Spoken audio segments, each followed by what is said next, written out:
Yo, yo, yo, yo. Hello. Hello, hello. We are back. Woohoo. Back once again.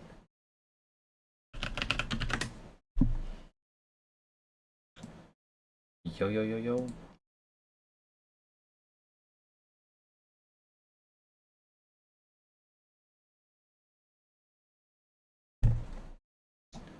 Back once again.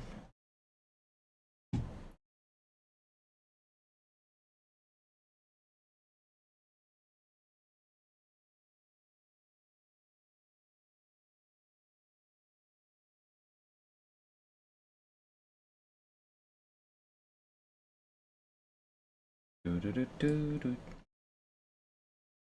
All right, cool. All right. Good to go. Thanks for tuning in. Today we're going to start with Chapter 80, Rotoscoping with Masks. And this chapter covers how to use masks to rotoscope, one of the most common tasks in compositing. This is Introduction to Masks and Polylines to start off. Then we're going into how to use masks and other nodes, creating and editing polylines in depth. I feel like I'm hunched over a little bit. I got this thing for my feet, for my ankles. I'm trying to massage fix my ankles while I'm streaming. Then we're doing how to use masks with other nodes, creating and editing polylines in depth, selecting and adjusting polylines,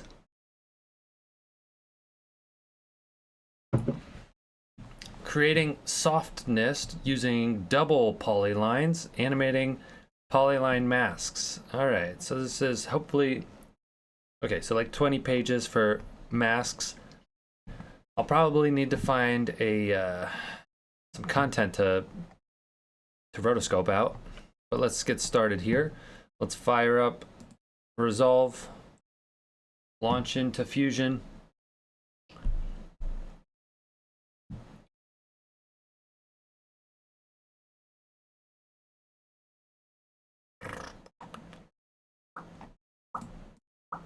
Day 17. We're going to go through the 50th hour today of streaming. 3 hours a day per episode. Day 17.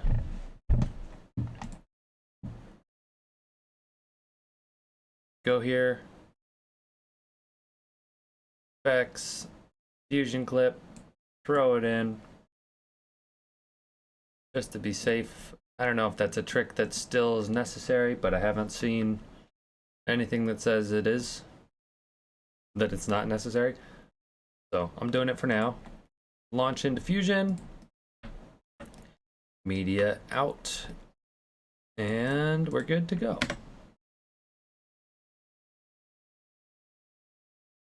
Polylines are splines that are used whenever a control is animated with a motion path or when a node's effect is masked with a drawn shape.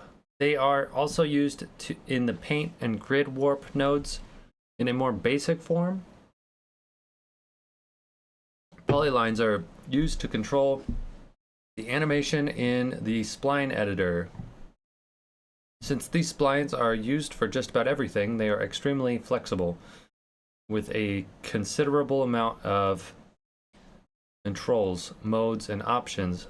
This chapter offers an overview of polylines and their operation with specific information on how to use them for masks.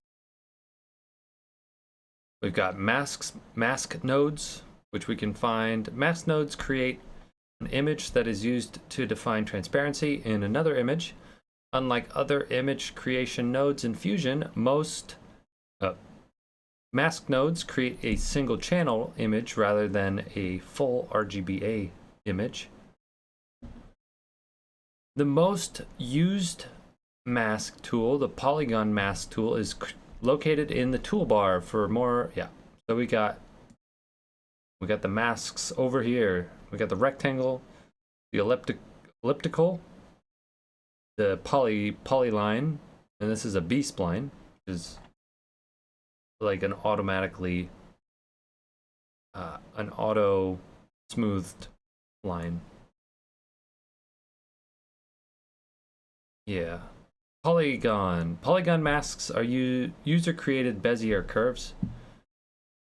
Bezier shapes. This is the most common type of polyline and the basic workhorse of rotoscoping. Polygon mask tools are automatically set to animate as soon as you add them to the node editor. So we can just throw this on to demonstrate, get a background. We plug splines into the mask. We can put it up here and draw our shape. Ooh. Woohoo. And we can flip it if we want. Invert the mask is in reviewing this.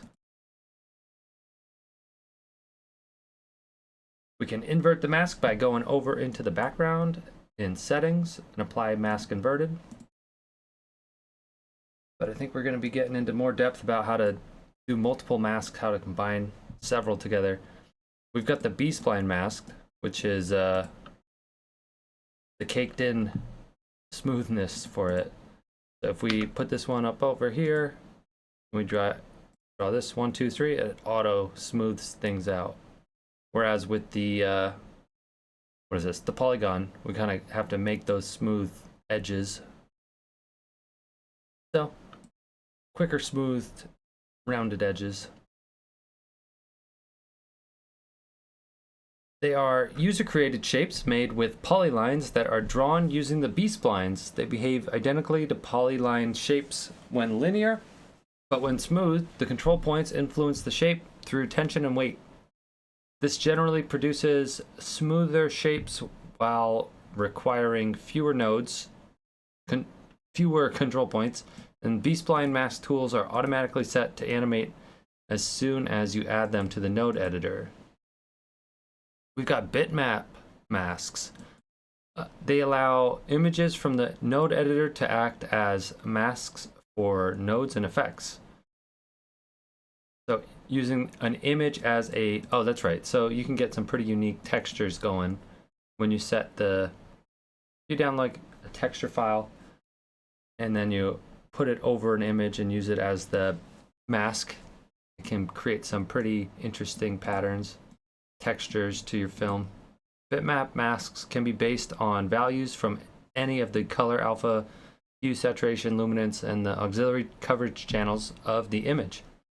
The mask can also be created from the object or material ID channels. So let's see if we have an example of that. Go into my power bins. We got alpha clips. Let's see. Like this could be used as a mix. And I want to see if I can find some footage that we can play with today. I'm thinking some stock footage. What is this? Rotoscoping. So we have to find something for rotoscoping. So if we go to stock footage, something that we can rotoscope. Gotta be probably like, oh, this scene. Okay, there we go.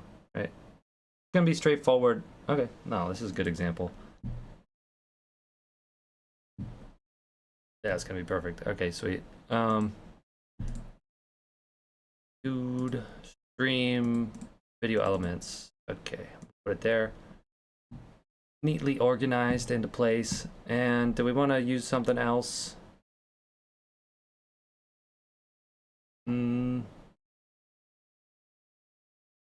Ooh, yeah, I think so. Young businessman succeed in finance. Let's channel some of that energy. Throw that into video elements as well. Inside of our media file, we can import that. Find the folder where you put it. video elements, this one, and young business. Yeah, okay, there we go. Wait.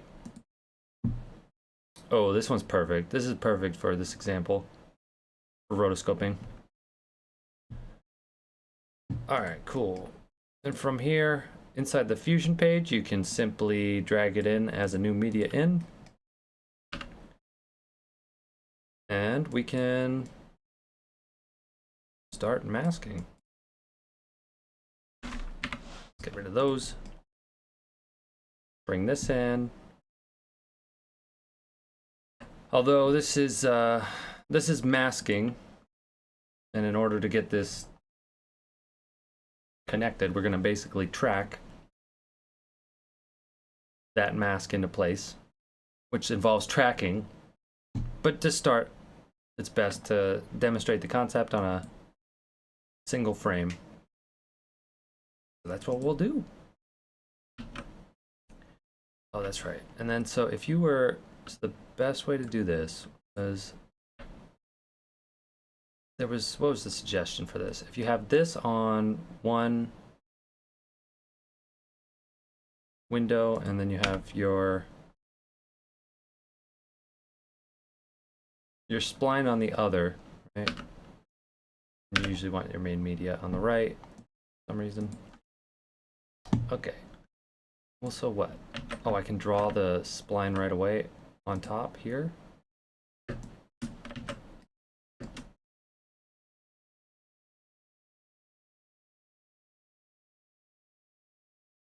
Oh, okay. Yeah. So you load the polygon up over here, but you can actually draw out the spline on the media. You see what you're doing? That's good to know. Is that auto tracked? Was that tracked in there or what? No. No. That's not tracking. It looked like it. Just such small movements in there. But here, let's see. Let's see.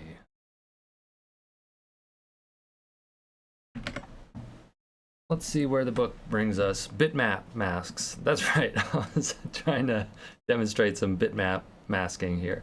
We don't need our, we'll save this for later, but let's use another media source. Let's use this fire piece again. Bring this in and add that to the mask. And how do we do this? Media. If it's Luma, is it another Luma? I think they're getting at Luma masking. Luma keyer. There we go.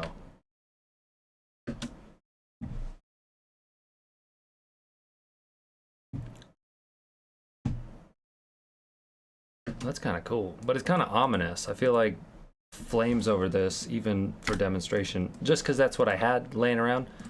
Let me see if I could find something else that we could bring in that's not so like, yeah, sort of a little better here. We got this media 3 in, which is nice, light leaks, and we can use this as a luminance map, Luma keyer. And then plug that in. Set the Luma keyer as a, yeah, we want it looking at the luminance, the depth. I mean, we could set it as an add, but here, let's go back to the, what are they talking about? Bitmap masks.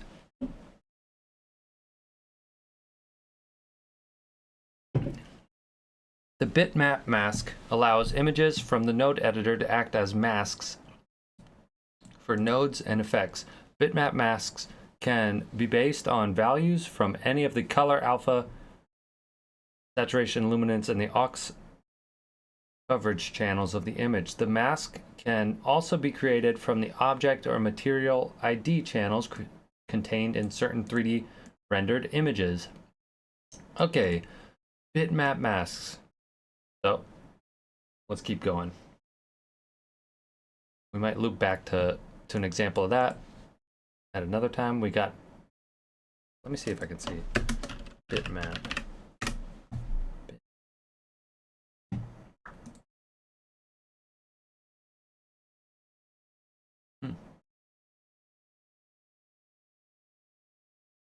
What if we plug this in? And then...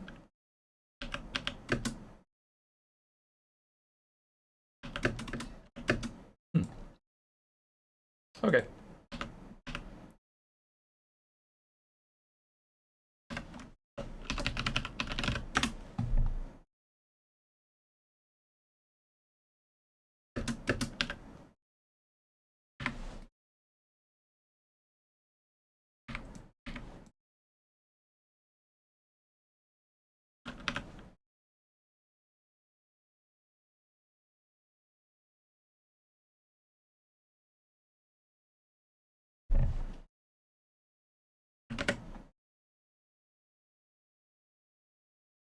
We got mask paint. Mask paint allows a mask to be painted using Fusion's built-in vector paint nodes.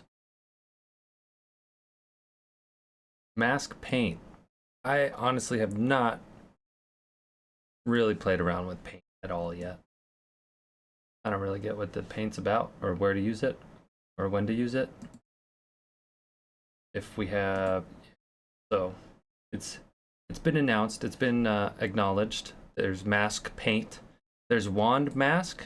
A wand mask provides a crosshair that can be positioned in the image. The color of the pixel under the crosshair is used to create a mask where every contiguous pixel of a similar color is also included in the mask. That's like, you know, green screen, I think. For isolated color adjustments, okay.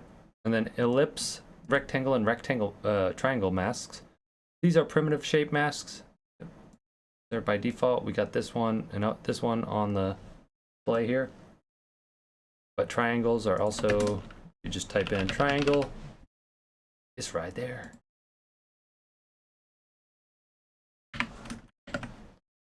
And then we got ranges mask.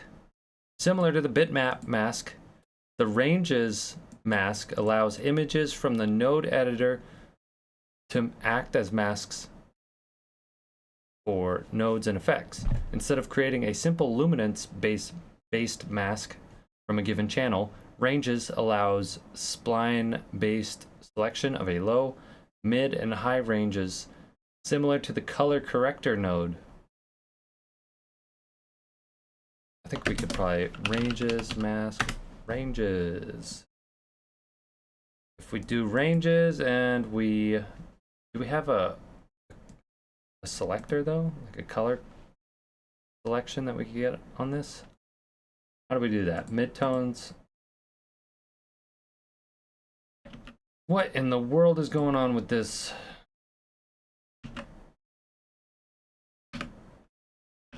Like, what is this interface? Crop, stretch, inside, width, image. Okay. All right. Okay, ranges mask. There's polyline types. You can draw polylines using either B splines or Bezier spline types. Which you choose depends on the shape you want to make and your comfort with each spline style. Bezier polylines are shapes composed of control points and handles. Several points together are used to form the overall shape of a polyline. Each control point has a pair of handles used to define the exact shape of the polyline segments, passing through each control point. Adjusting the angle or length of the direction handles will affect whether the segment of the polyline is smooth or linear. We got this. With that, boom, boom. Although the interaction between these is kind of strange. You have this, then you can adjust it. Or if you click and drag out, but these act together when they're the last point to be placed for whatever reason. I don't think you can control one of the handles. They act together. It's not until you place another that you can go back and then adjust them independently. I believe. Yeah, there we go. What is it? What's the controls here? I find this kind of weird. I'm pressing shift, I'm able to drag just one out, but what about control?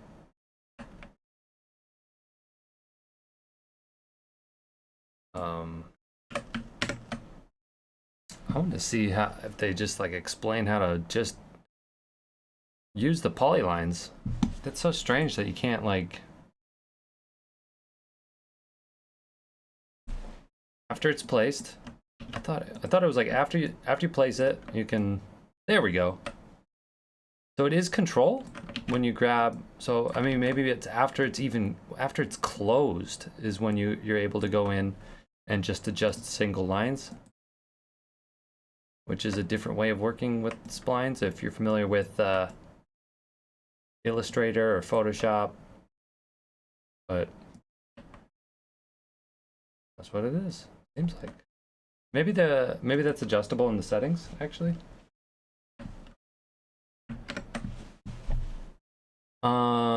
The B-spline polylines. A B-spline polyline is similar to a Bezier spline.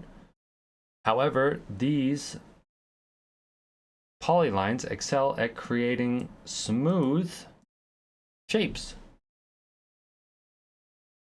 Instead of using a control point and a direction handles for smoothness, the B-spline uses points without direction handles to define a bounding box for the shape. Yeah, so you throw this on here, load it up on the left display, make more space that way. This is over here. We can draw one shape here, one shape here, one shape here. Oh, so it's like the second placement is where the bending of the rectangle angle is gonna the bending of the rectangle angle is gonna be.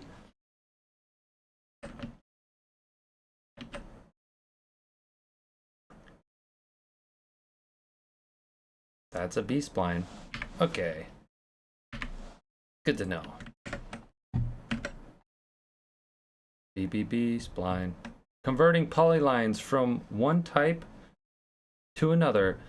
Just because you created a shape using a B-spline or a polyline doesn't mean that you're stuck with that. I didn't know that. To switch a shape between polyline and B-spline controls, you can right-click a shape in the viewer, choose Convert. Okay. Can I do it on here? Let's do it here. Right-click and Convert. Where is Convert? Right-click a shape in the viewer and choose Convert Bezier Spline to B-spline. From the splines context menu. Oh, maybe it's in here? Convert. Okay, right-click on this. Convert. Convert. So it exists. I believe it. I believe this is a thing that you could probably do. What if we convert, right-click on this? B-spline effect, polyline. Here, it's going to be in here, I bet. We got to dig deep into the. Here it is, B-spline to Bezier. Aha, that's actually. That's advanced, I think. If you were going to be like, oh, I could probably, if I wanted this shape to be round, I don't know. That seems tricky, but it's a possibility to work into your workflow, I guess. Is if you want it to be like if you work in B-splines and then you want more control, there you go. You could convert it to a Bezier. When converting from one to the other, the original shape is preserved. The new polyline generated generally has twice as many controls as the original shape to ensure the minimum change to the shape. So how to use masks with other nodes. We demonstrated that. Oh, let's try this. Let's try this one, because that's actually making something that looks sweet. Typically, a node applies its effect to every pixel of an image. However, many nodes have mask inputs that can be used to limit the effect that node has on the image. So masks are single channels images that can be used to define which regions of an image you want to affect. Masks can be created using primitive shapes such as circles and rectangles, complex polyline shapes that are useful for rotoscoping, or by extracting channels from another image. Let's try and do exactly what we're seeing here. What is this? This is a background. It's just a white background. I think it's a white background, or maybe it's two colors. They're masking in between. Let's try and set this up. Let's do it over here. Let's start with let's just make this white to start. Hopefully this is, there we go. And then we can, let's make another background. And this one is going to be black. We're going to mask between the two. And let's start with, let's see if we could just mask over this and see what happens. Let's merge these. Okay. So we got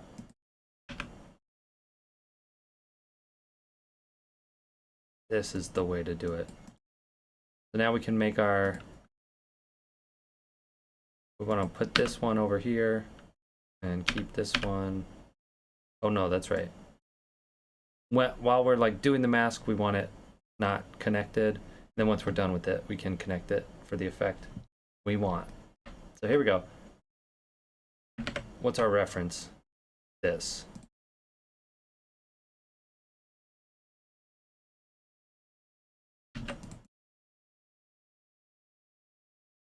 Ta-da! And we can connect that. And then we also want to add a blur now.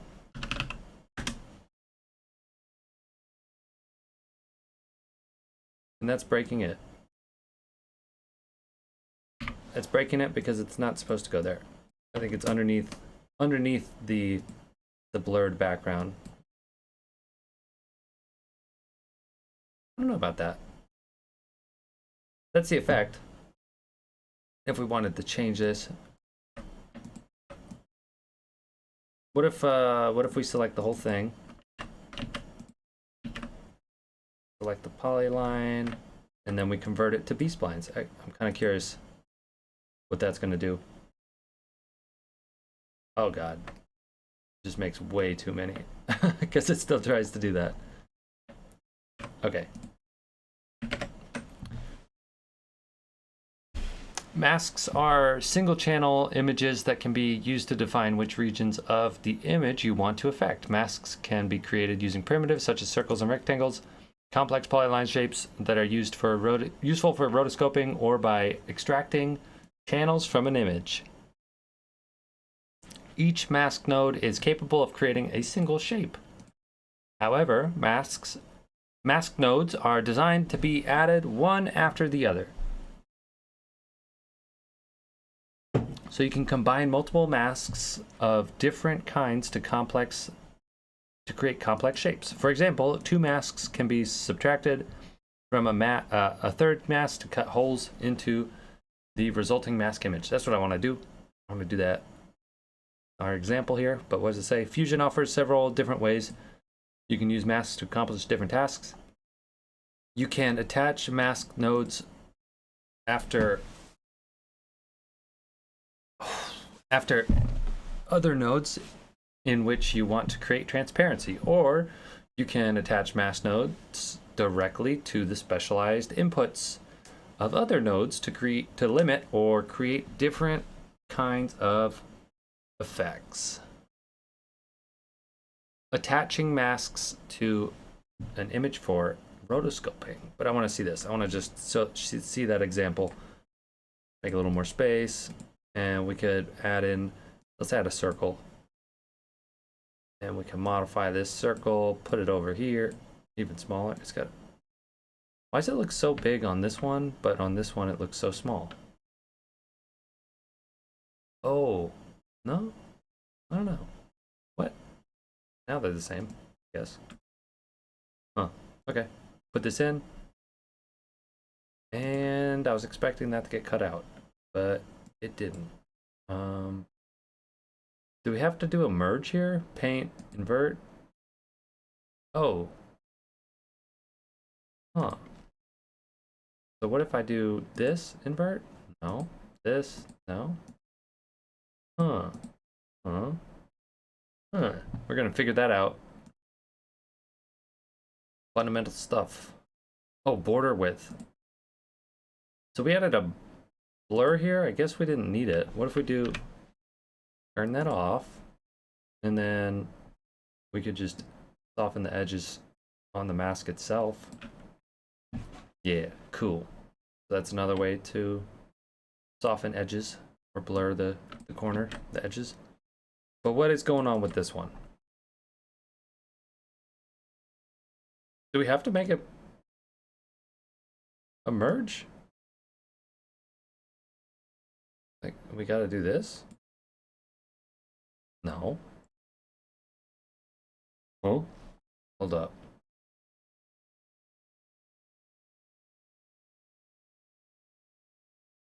Oh.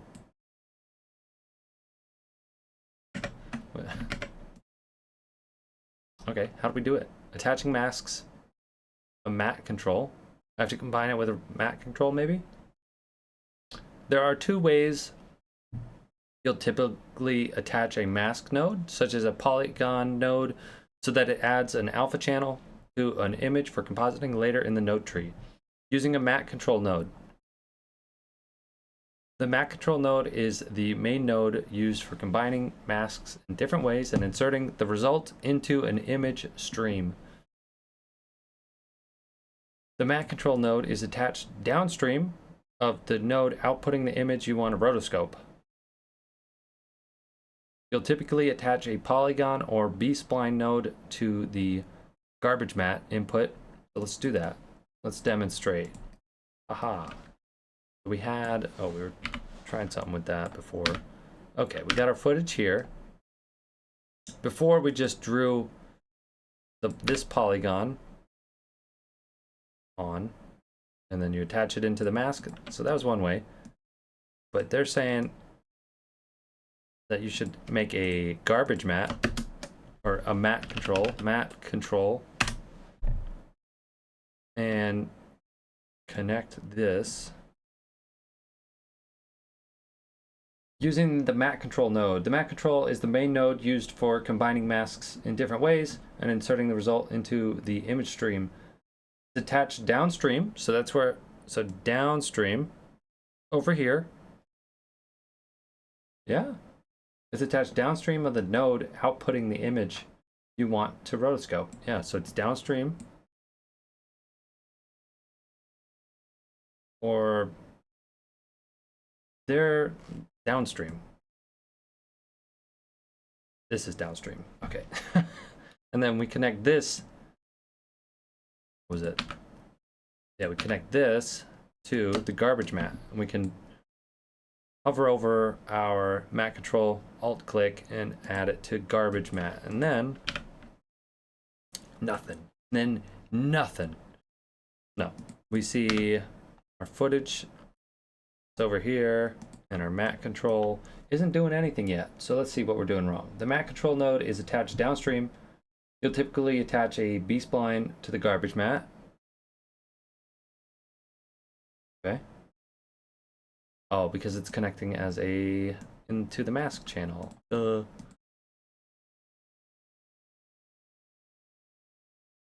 Yeah, so generally speaking, use matte controls, I guess, is the point. Don't try and mask straight into the mask node. If you want to be pro with how you're approaching this, your approach. Using a matte control node. To use this setup, you'll load the matte control node into the viewer and select the polygon node to expose its controls so you can draw and modify a spline while viewing the image you're rotoscoping. The mat control node's garbage mat invert checkbox lets you choose which part of the image becomes transparent.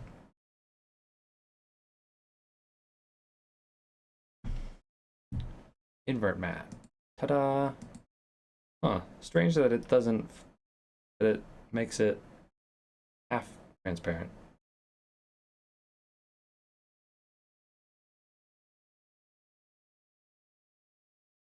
Oh, what?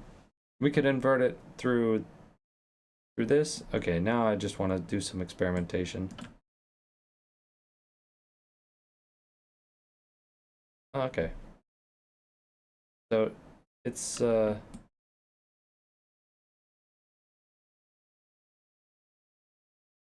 the same. You can invert it that way. But one of the benefits that this was saying was that you could invert mat from here. But when we're doing that, it doesn't seem to have the effect that we were expecting.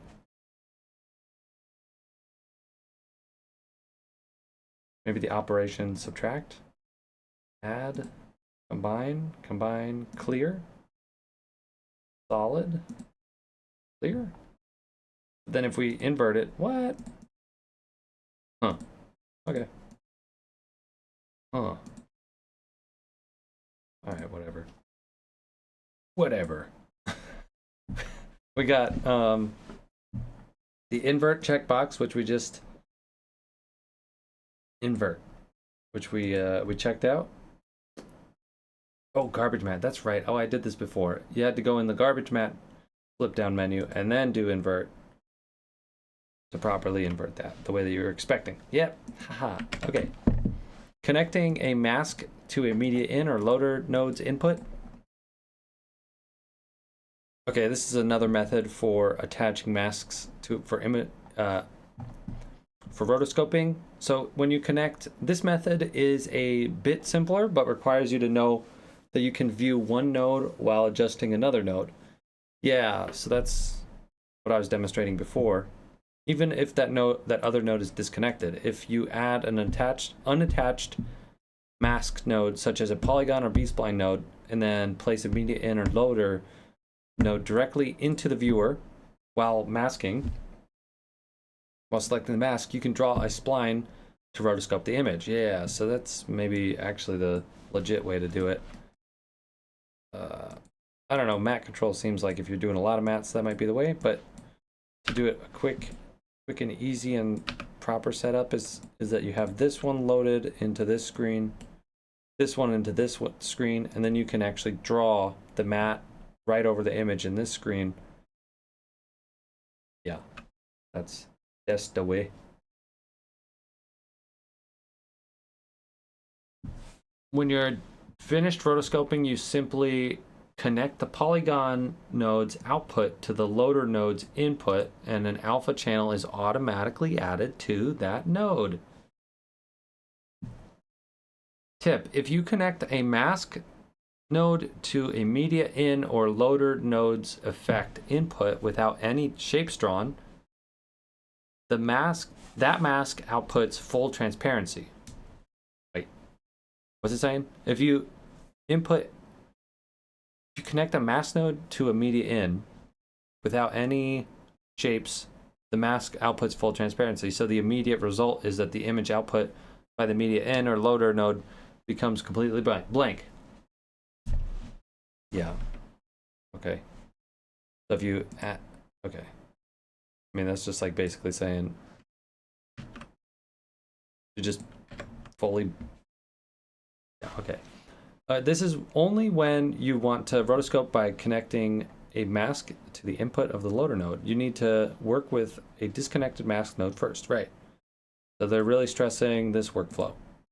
You load it up here, and then you mask over the thing here, and voila. Combining multiple masks. Yeah, how do you do that? Masks are designed to be added one after the other in a masking train. When a mask node's Oh, merge. That's what I was not quite doing right before. So here's our media in. Let's get rid of map control. Media. What are we going to combine? Let's add these two together, I guess. We had another one here. Here, this was the masking train. We could get rid of that. Make a masking train. Combine this with this. And on this one, we have to turn it into paint merge.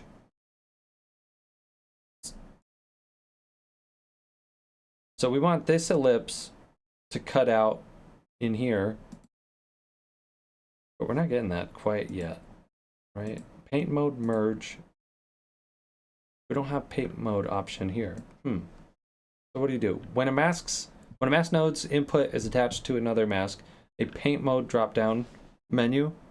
Oh, subtract, that's why. We actually want subtract. We want add. We want minimum. We want maximum.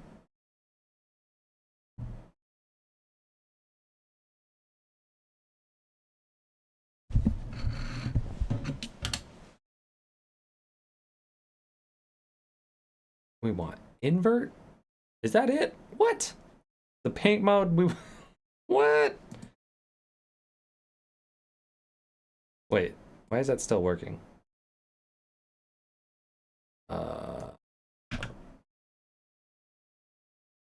So what was the magic? It was merge and then press invert, I guess. Okay, what if we turn off invert? And then on the ellipse, we just invert it? Oh, what? I thought I was being clever there. Merge, invert. No, still not quite what I'm trying to go for, is it? I'm gonna cut out a hole in the center. I want to get this center ellipse cut out of here. So how would we do that? We got our shape masking. Basically, this mask is like showing the inside, but we're actually masking the outside over here. Do we have any strange operators going on in the merge? No. Okay, so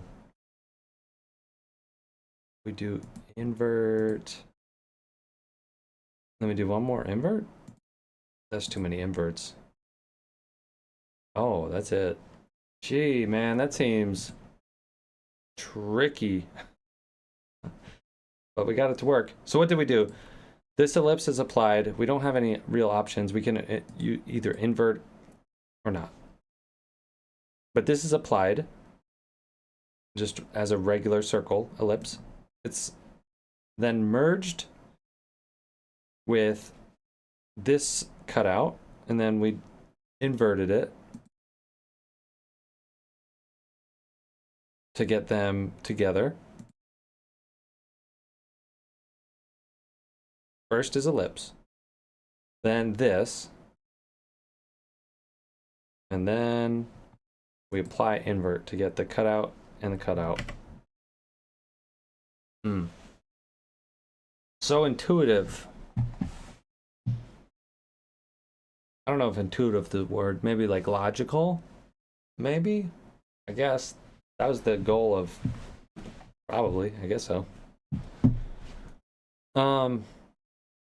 We got merge options. The default option is merge, but you can also choose subtract, minimum, max, multiply, or any other operation that will give you the mask Boolean interaction you need. Additionally, a pair of invert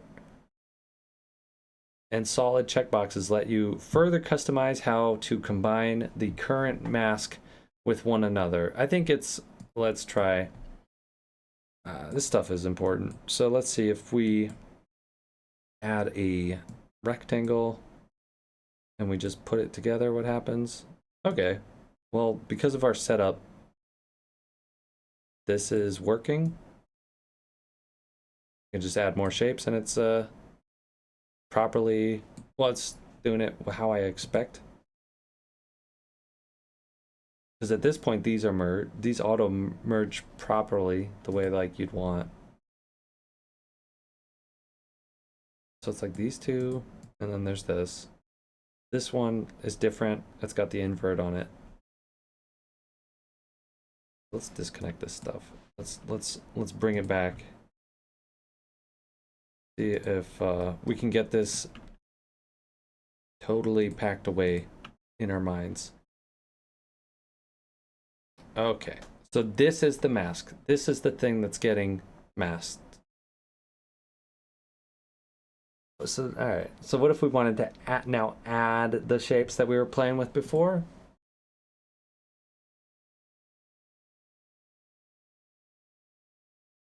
Wait, that is right. And it's all, there's nothing funny here. It's just that at the beginning when I was looking at this, I was not really looking at it correctly. Our original shape, as we drew it like this, and then that was the cutout. This was the mask. It's masking this area. All we do is add our lips, and it automatically adds it in how you'd expect. Then you can add a merge for another shape, and it automatically connects. And then if we want, yeah, I mean, that's it.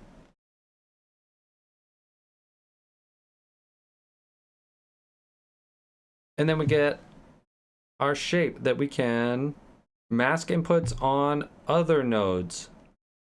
Masks can be used for a variety of reasons. So there are several categories of mask inputs that different nodes include to accommodate these different uses. Incidentally, in most cases, you can connect either masks or mats to a mask input to take full advantage of that's functionality. Tip, if you select a node with an empty effect mask input, adding a mask node automatically connects to the open effect mask input.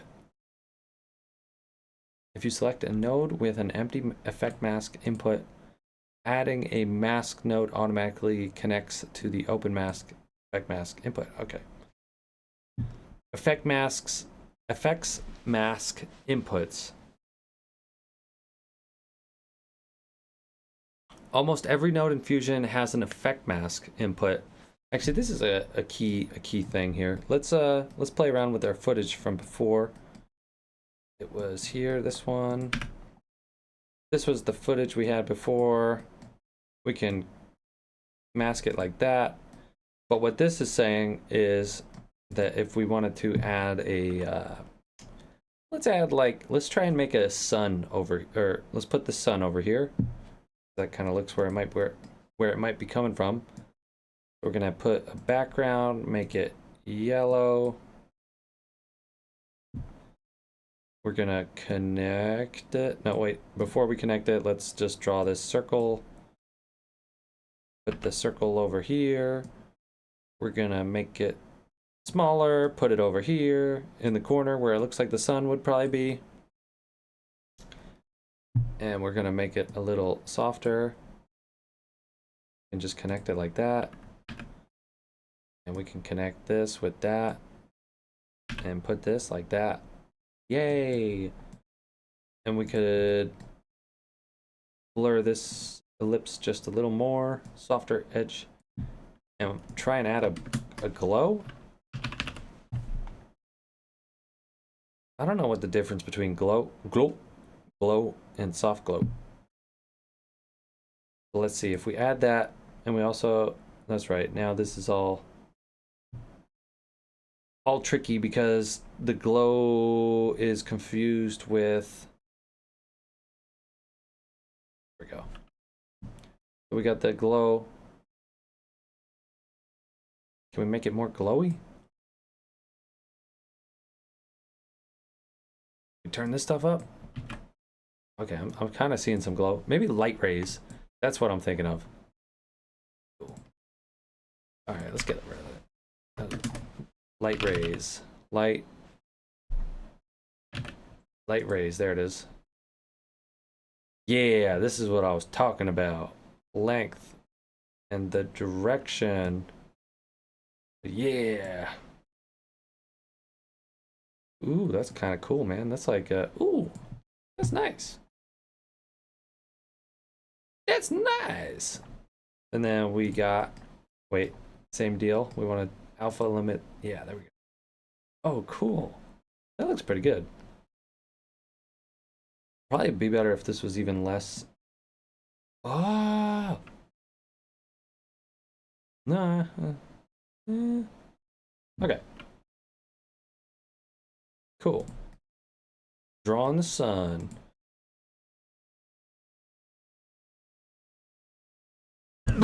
Excuse me. So, yeah, I mean, that's, we put the mask on top of our background, which was the yellow color. Then we applied some rays and we got the sun in our composite. While masks or mats are connected via an input, they're actually applied post-effect, which means the node first applies its effect in the entire image, and then the mask is used to limit the results by copying over unaffected image data from the input. Huh. That seems inefficient, but whatever. Although many nodes support effects masking, there are a few where the type of mask does not apply, notably savers, time nodes, and resize scale crop nodes. Effect masks define the domain of definition for that effect, making it more efficient. Oh, that's literally what I just was talking about, efficiency.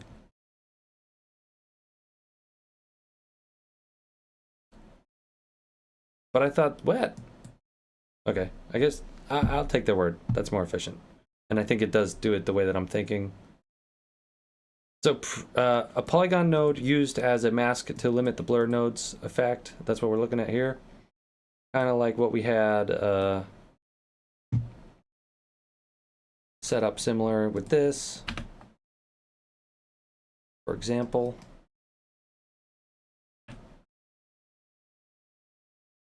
Why is this thing tilted like that? Why did I do that? Why didn't I just make it straight? Pre-masking inputs. Unlike effect masks, a pre-mask input, the name of which is usually specific for each node using them, is used by the node before the effect is applied. This usually causes the node to render more quickly and is to produce a more realistic result. In the case of the highlight and the glow nodes, a pre-mask restricts the effect to certain areas of the image but allows the result of that effect to extend beyond the limits of the mask. The advantage to pre-masking is that the behavior of glows and highlights in the real world can be more closely mimicked. For example, if an actor is filmed in front of a bright light, the light will cause a glow in the camera lens. Because the glow happens in the lens, the luminance of the actor will be affected even though the source of the glow is only from the light. In the case of the DVE node, a pre-mask is used to apply a transformation to a selected portion of the image without affecting portions of the image outside of the mask. This is useful for applying transformations to only a region of the image. Pre-masking inputs. Garbage matte inputs. People. Masking people. Garbage matte inputs, usually colored gray, are used to exclude light stands,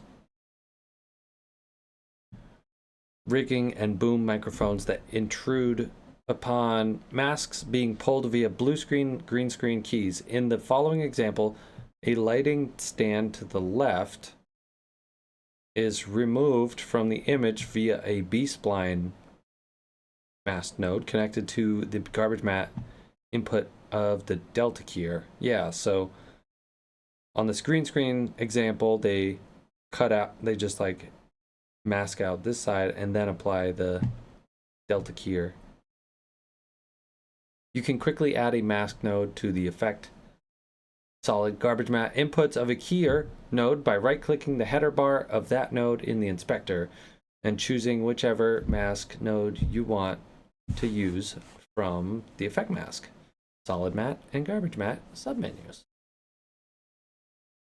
Right, holding Alt, dragging the mask over on a matte control, how you get those options. Solid matte. Solid matte inputs, colored white, are intended to fill unwanted holes in a matte, often with a less carefully pulled key, producing a dense matte with eroded edges.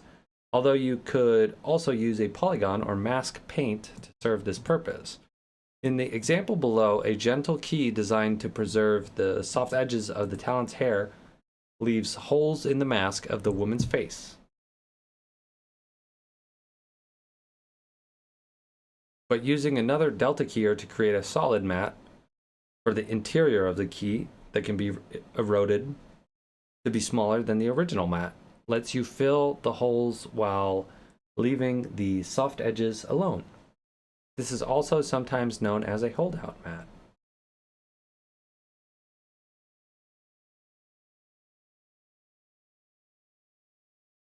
Creating and editing polylines in depth. All right, that's what I was saying. I wanted to talk about that for a second. Let's see, the polyline toolbar.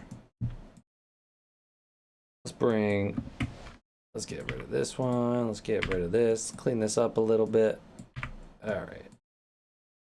So polyline, if we bring this thing into here, we get a big toolbox. Same thing.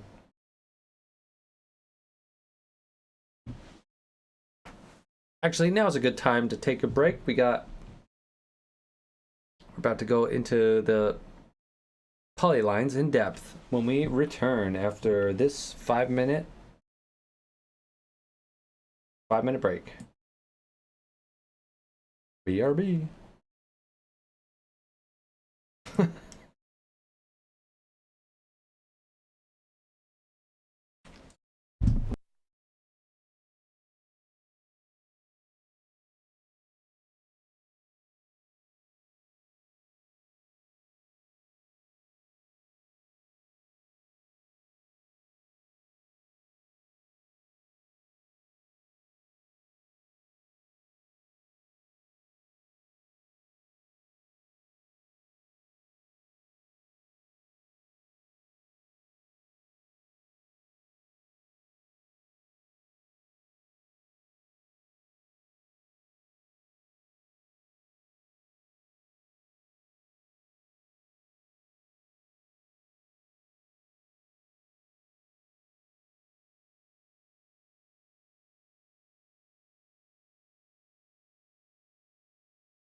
Yo, we are back. Thanks for tuning in. We're checking out the polylines in depth. We got the polyline toolbar, which comes up anytime polylines are selected. The polyline is shown on all viewers, and the polyline toolbar is displayed along the side of each viewer. So up here, when you got a polyline, it's going to show up here. And with this, we can see that if you hover the pointer over any of the polyline toolbar buttons, a toolbar that describes the button's function appears. Clicking on a button will affect the currently active polyline or the selected polyline points, depending on the button, and then you can choose the size of the toolbar, icons, add labels to the buttons, or make adjustments by right-clicking on the toolbar and selecting the options that you want for the display. So if we right click over here, we can make these buttons bigger if you want. You can add the names and then you can't see anything unless you're viewing on the normal size screen, which I'm not. But I think I'll go back, stay with the defaults for now. That's pretty good for me. Selecting a specific, actually I want to see that for a sec. I want to see the button styles. I want to see text. I want to see both. I want to see text and look at this real quick. This one is click, draw, insert, modify, done, closed, smooth, linear, select all, keys, handles, shape, delete, reduce, publish, follow points, put double poly, multi-frame, onion skinning, roto assist. Roto assist. Huh. Cool. I don't know what that's about. So if we go icons only, now we're back. We're back. Selecting a specific polyline. It is possible to have several polylines in the viewer at once. If you select multiple mask nodes in the node editor, so it's important to be able to switch between polylines easily. To make a polyline active, do one of the following. You can click one of the polyline's control points or segments, press tab and shift tab to cycle between available polylines, and right click on the viewer and choose the desired polyline by name from the controls select menu. Polylines creation modes. There are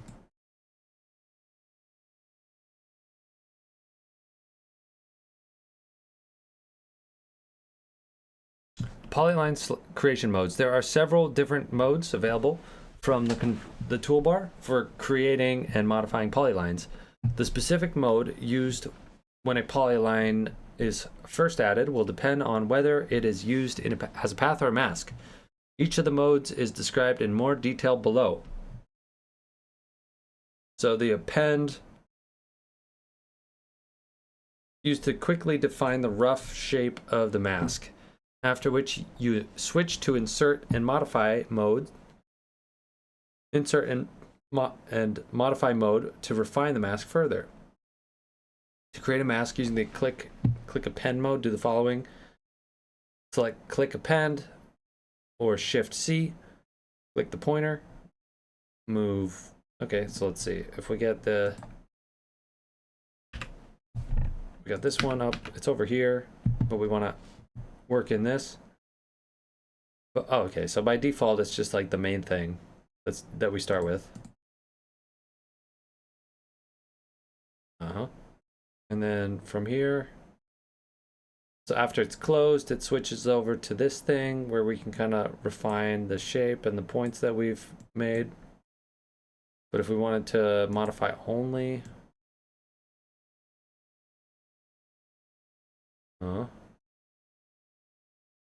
select all points, linear, smooth, shape box, delete points, reduce points. I want to know. It seems like I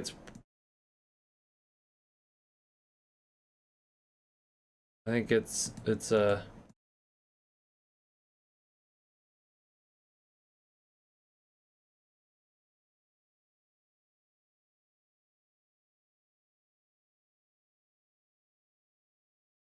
Onion skinning. We can turn on onion skinning.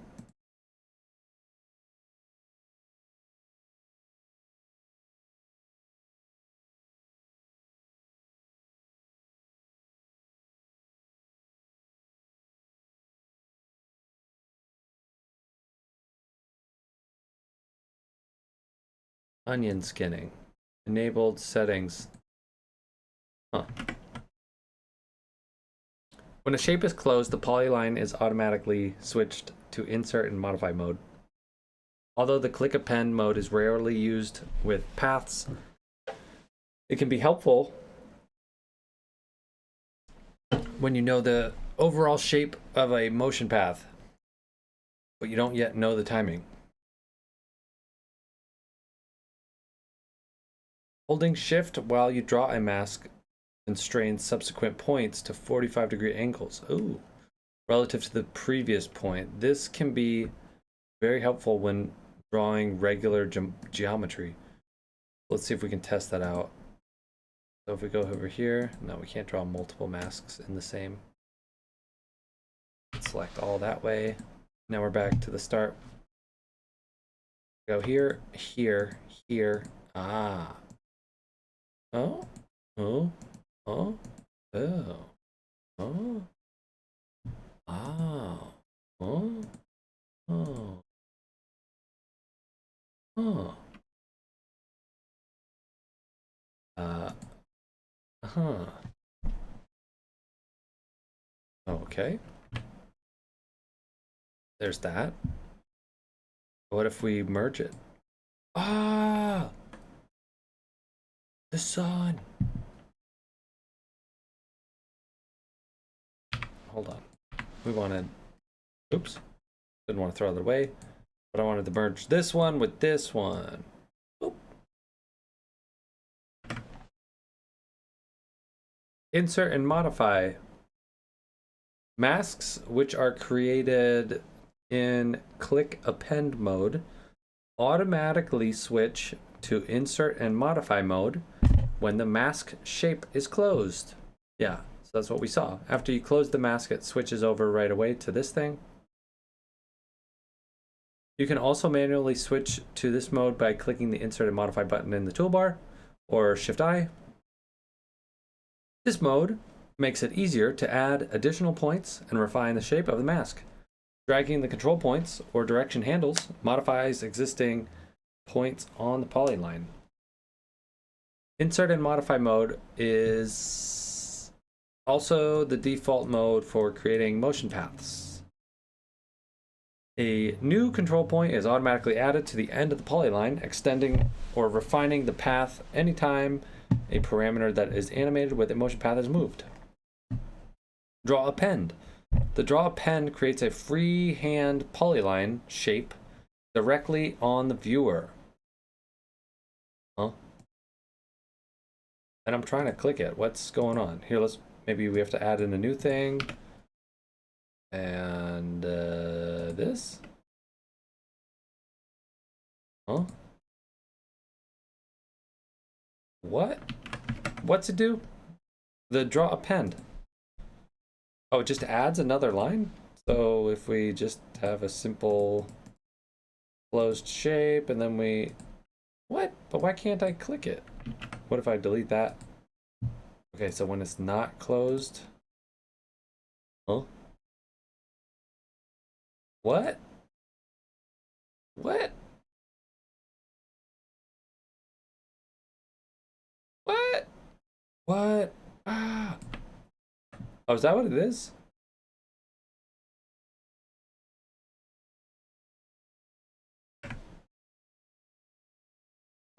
The draw pen mode creates a freehand polyline shape directly on the viewer, like drawing with a pencil or paintbrush. Okay, so that is what it... Oh, that's it. Hmm. Hmm.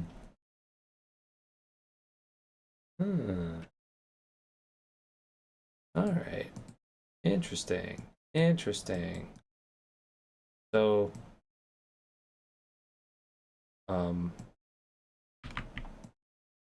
there we go. All right. So we can like, I mean, if you got a steady hand, You could quickly mask things out if they were like kind of hard geometry. Like a real garbage mat, right? We mask this thing out. Oh, oh.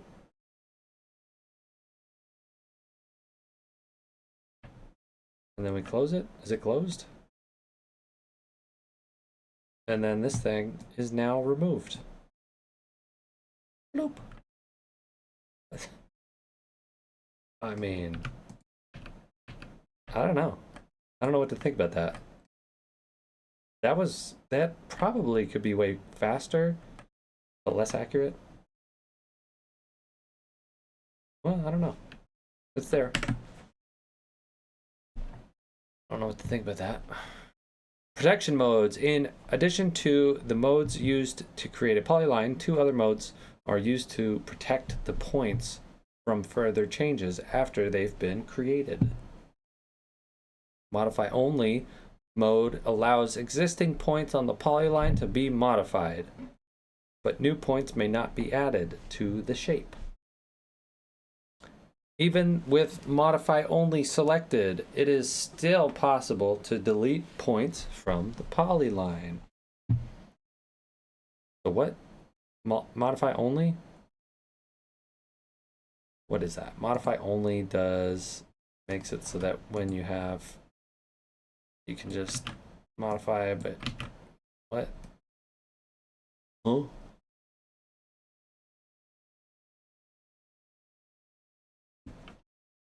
Oh. Done. It prohibits the creation of any new points as well as further modifications. So you could close it out and basically lock it, I guess. That's what that does. Closing polylines. There are several ways to close a polyline, which will connect the last point to the first. And then to close the polyline, you gotta hover the pointer over the first created line, press Shift O, click the close button, and then draw polyline until you're ready to close, and then you can go polyline closed. All right. Good to know. Selecting and adjusting polylines. To create the shape you need for a mask or a motion path, you need to know how to manipulate these splines. Fusion provides a number of simple techniques for selecting, moving, and smoothing a spline, but also includes more complex adjustment techniques for scale, skewing, and twisting a spline. Polyline points selection. So we can select one or more control points on a polyline by doing the following. Click directly on the point or lasso around them. Let's try lasso. I mean, clicking on the point's pretty obvious. But lasso, where's the lasso at? Get me my lasso. Lasso. Oh, they're just talking about that. Okay, yeah. So click dragging. So you can click it or click drag. Okay. To add or remove points, you can just click over it like this. Yeah, straightforward stuff. Tip. Once a control point is selected, you can press page down or up on the keyboard to select the next control point in a clock. Ooh, that's kind of a cool little tip. So if I do page up, what? Page up. Whoa, that is not what I thought that meant. That's affecting border width. That's just border width. Okay. Page up. Page up. Oh no, that works as they're describing. Okay, cool. So it will like cycle around.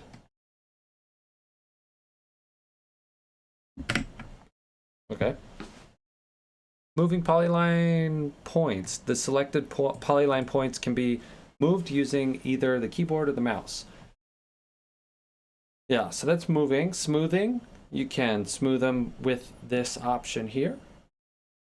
If we do the example, we would smooth it out. It adds a Bezier curve.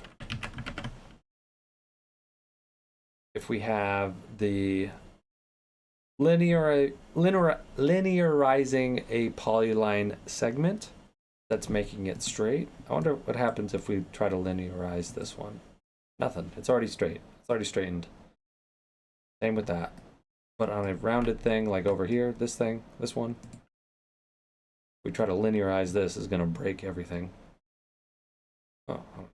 Oh, so it's just, oh, since there's so many points, we can barely see the change there. Let's make a little. Let's do an example. I want to see linearization in action.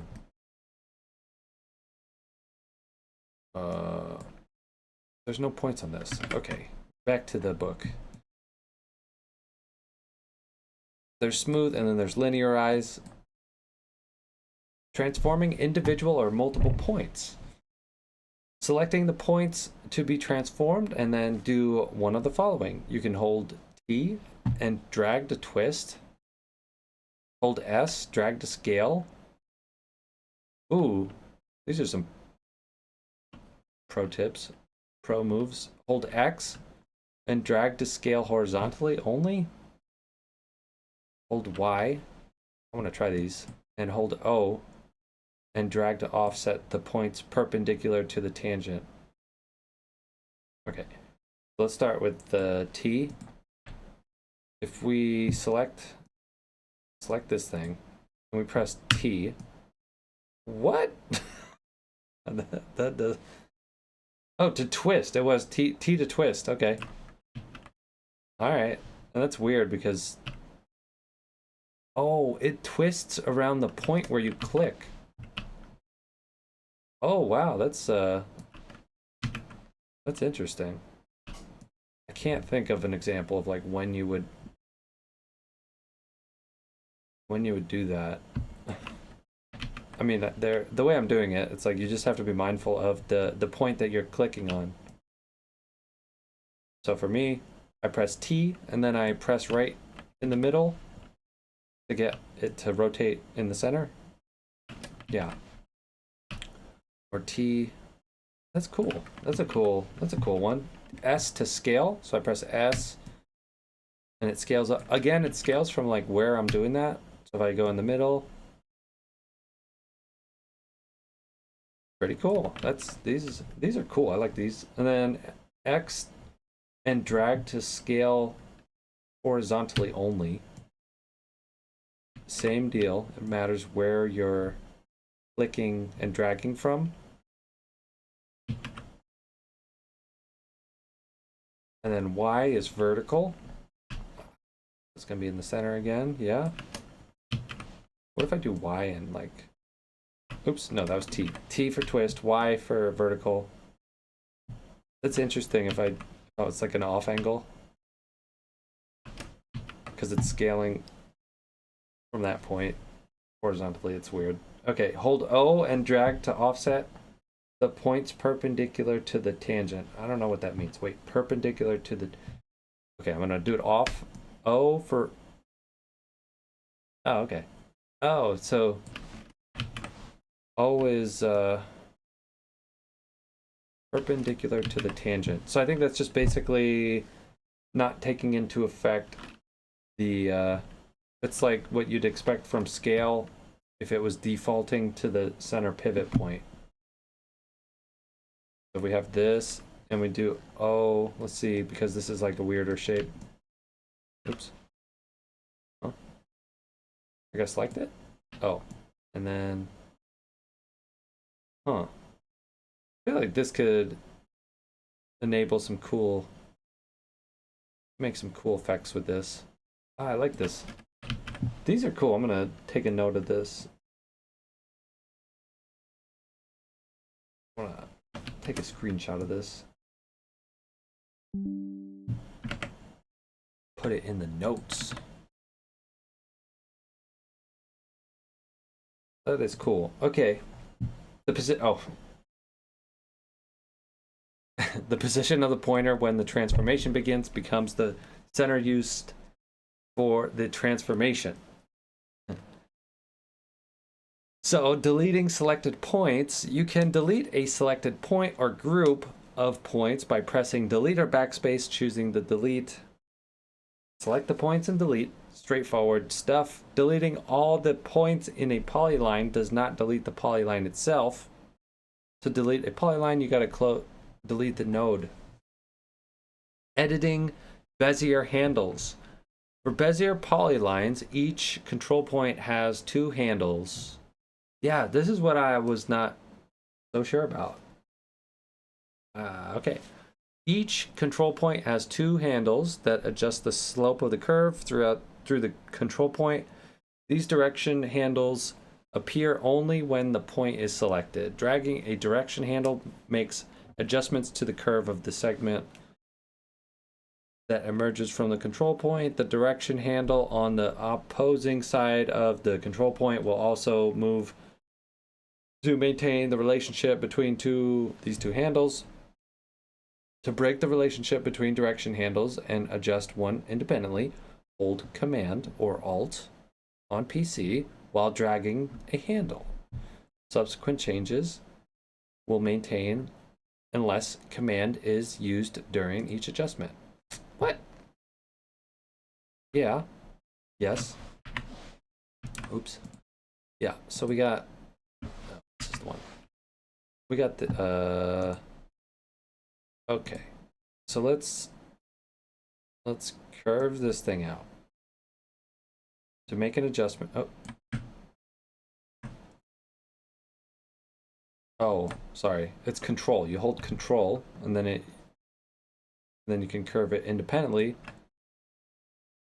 But there's a nuance. Let's see if they mention the nuance, which is like as you're drawing it.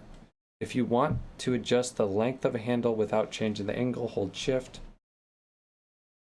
Oh, Shift is just angle. Or length without adjusting angle. Point editor. The point editor dialog can be used to reposition control points using precise X and Y coordinates. Huh. I have no idea how that'd work. Pressing the E key on the keyboard will bring up the point editor. There it is. Speak of the devil. I feel like this is... You'd use this with like expressions, I'm guessing. I don't know. Or like some other program. Oh.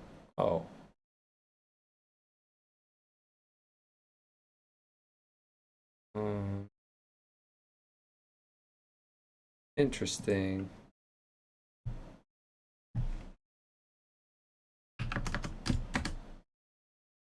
Huh? X offset. Why did that? Oh, it's multiple. So if we do 0.01, or let's do 0.5. Oh, we don't have any selected here. Okay, so we select our thing. Just make sure, yeah. And I guess it's an offset, but it's like 1 would be times 1, or what?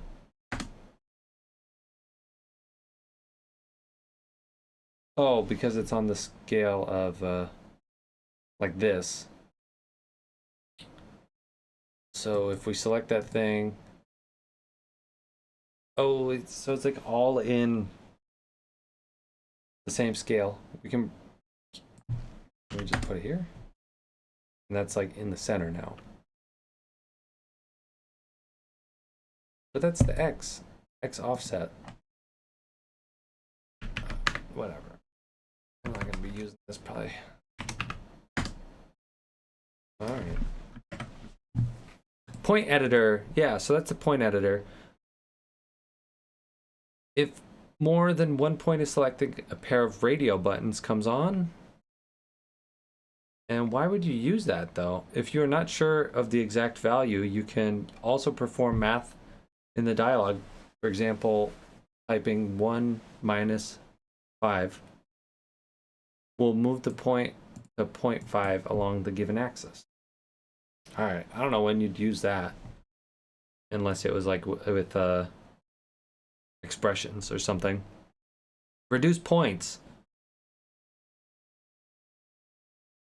Reduce points. When freehand drawing a polyline or an editable paint stroke, the spline is often created. Oh, so we can use reduce points. Let's try that. Let's try that on this thing over here that we masked out around this building. Where was that?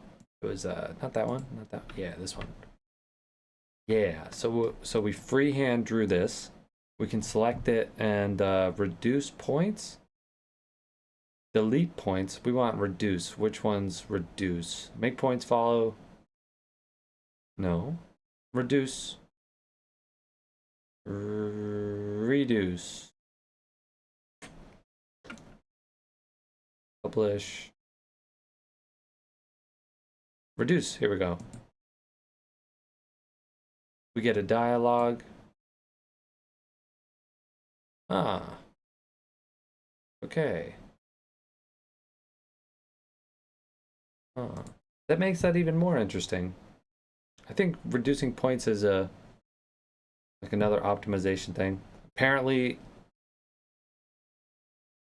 I don't know. Maybe if it's a complicated thing and you have a lot of points, that it's like applying a very heavy, expensive processing over it, that the less points, the merrier. Just like 3D splines, right? Just optimization to have no wasteful amount of points.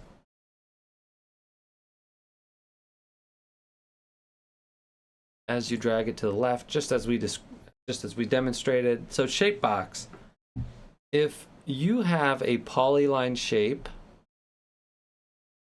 or a group of control points you want to scale, stretch, squish, hue, or move, you can use the shape box to easily perform these operations.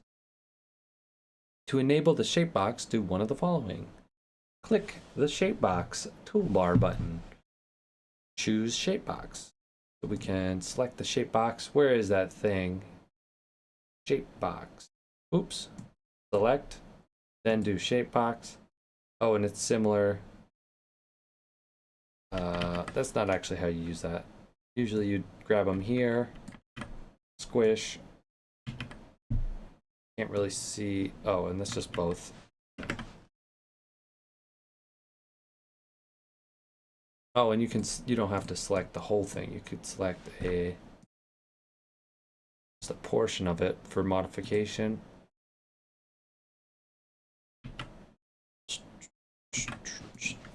Squish. What's that called?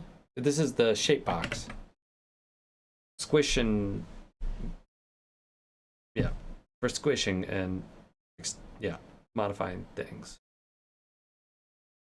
Modifying things. Yeah. If there are selected points on the polyline when the shape box is enabled, the shape box is drawn around those points. Otherwise, you can drag the shape box around the area of control points you want to include. If you want to freely resize the shape box horizontally and vertically, you can drag the corner just as demonstrated before, showing and hiding on-screen polyline controls. It is often difficult to identify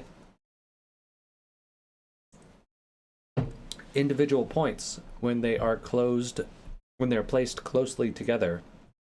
You can choose to display both points and their direction handles, just points or just handles. Inside of here, just show handles.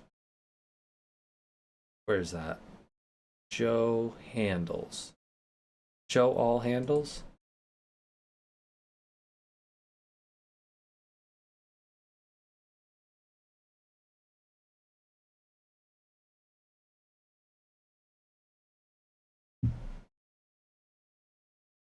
Oh, so you can turn the handles off, turn them back on. You can also turn off the points. I don't know why. Maybe they can get in the way, I guess. And then stop rendering. While points along the polyline are being moved, the results are rendered to the viewer to provide constant interactive feedback. Although extremely useful, there are situations where this can be distracting and can slow down performance on a complex effect. To disable this behavior, so renders happen only when the points stop moving, you can toggle the stop rendering button in the toolbar or select this option from the polyline context menu. Roto Assist. Yeah, what's this one do? Curious. You can enable the Roto Assist button in the toolbar when you begin drawing your shape to have points snap to the closest high contrast edge as you draw the shape. The points that have snapped to an edge are indicated by a cyan outline. Roto Assist. What? I gotta reread that. Didn't compute. You can enable the Roto Assist button in the toolbar when you begin drawing your shape to have points. When you begin drawing your shape to have points snap to the closest high contrast edge as you draw the shape. The points that have snapped to an edge are indicated by a cyan outline. So let's try that. Oh, okay. I feel like... Oh, okay. Oh, okay. Oh, I think I get why you'd want to do this. Oops. So let's see. Load this one up over here. And we have our footage here. And so for example, I'm going to try and rotoscope out the... How about let's do this building. But I want to use the magic Roto Assist. And if I'm just... What? Huh? Oh.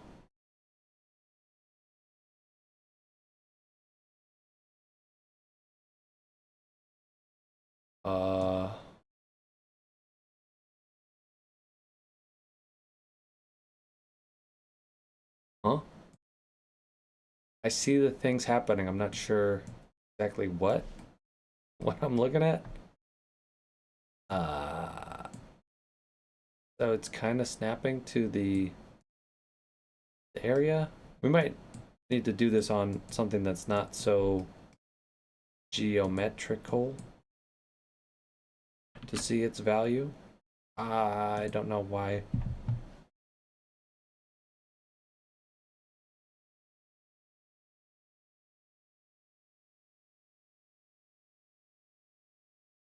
Rotoscope. Maybe. Yeah, so we got the cyan marks here. But how is that?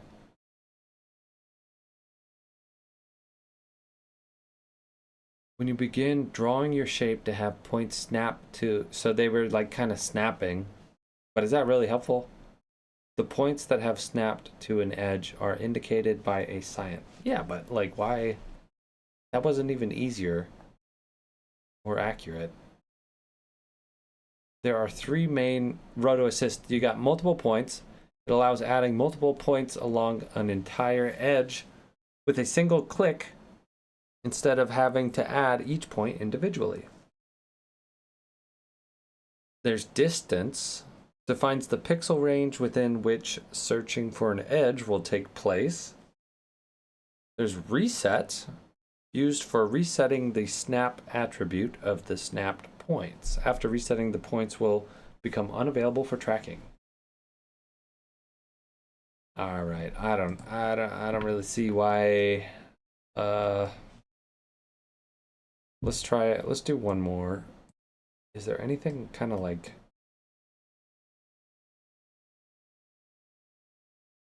anything round that we could get some rotoscoping going on with? I don't know. Don't know about this assist. It's probably easier to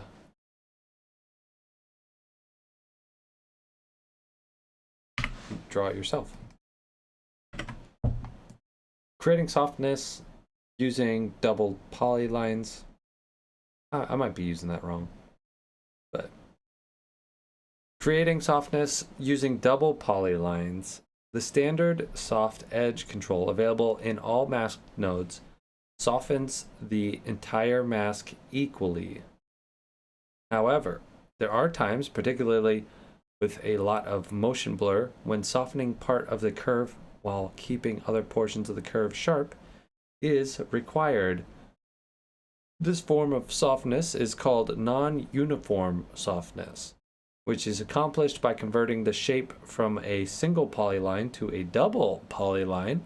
The double polyline is composed of two shapes, an inner and outer shape. The inner shape is the original shape from the single polyline, whereas the outer shape is used to determine the spread of the softness. The further the outer shape gets from the inner shape, the softer that segment of the shape becomes. Huh.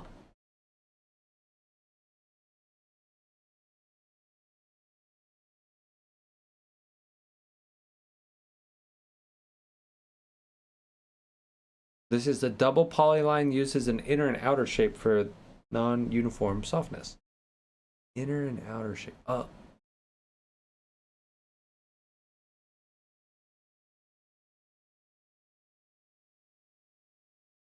I think this is the key of it, but I don't get it. I don't get it. So there's two shapes. The red sort of dot lines are demonstrating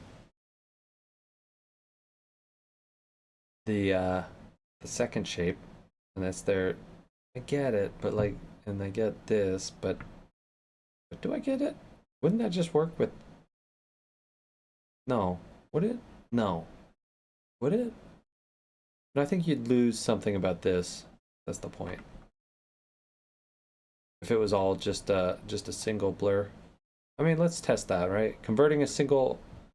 Oh, make double. Okay, so that's how you do that. So let's try it. We got.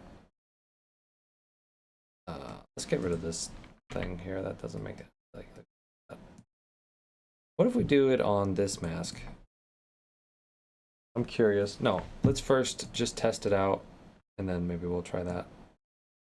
We get this in here, and then let's do it on the sky.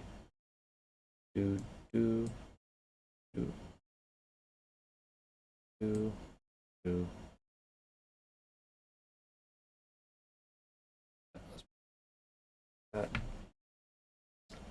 Yeah. Okay. It's a cloud. Yeah, let's make a cloud. Can we rotate this? Yes, remember twist. Remember your training. Yeah. And then move. There we go. Okay. So we got a cloud, right? But we don't want the cloud to be, let's make a white background like this. And we're gonna plug it into the mask. Oops, wrong way. Plug the mask into the background like this. Uh-huh. Oh wow, that's a nice cloud. And then we got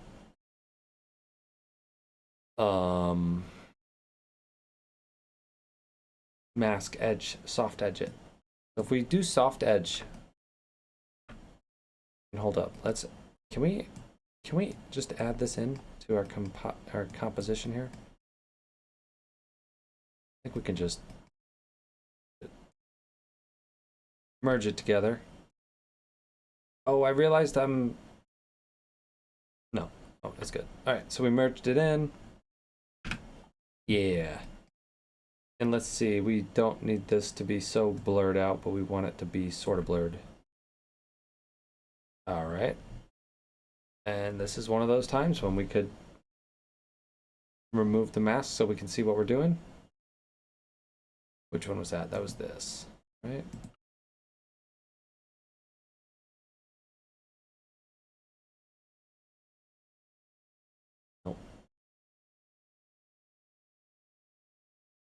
Okay.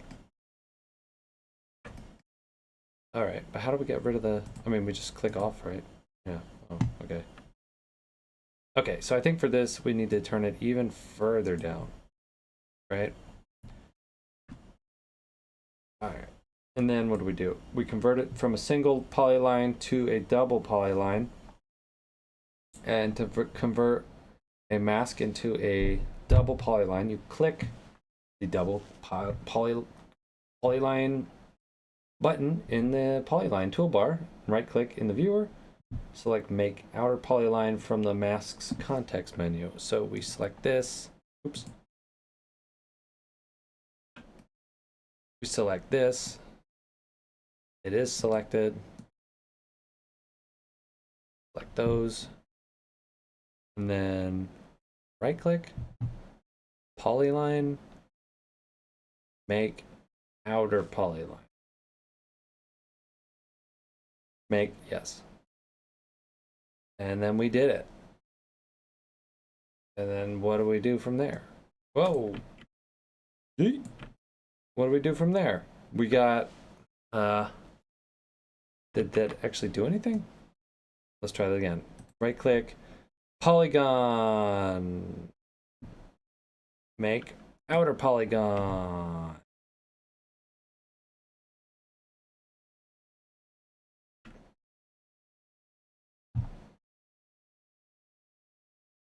Okay, we did it. I think we did it. And then the shape will be converted into an inner and an outer polygon. Yeah, see, that turns into a D.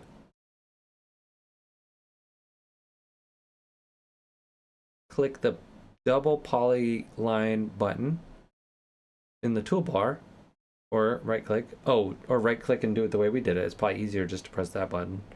The shape will be converted into an inner and an outer polyline spline. Both polylines start with exactly the same shape as the original single polyline. This keeps the mask sharp to start with and allows any animation that may have already been applied to the shape to remain. All right. I don't get what, I mean, what is this demonstrating? I don't see, what are we gaining here? What? What? What do we get? And then can we adjust it? Oh. Okay, wait. Oh, wait. Oh, now this is when you would want to do the keys that, what? What?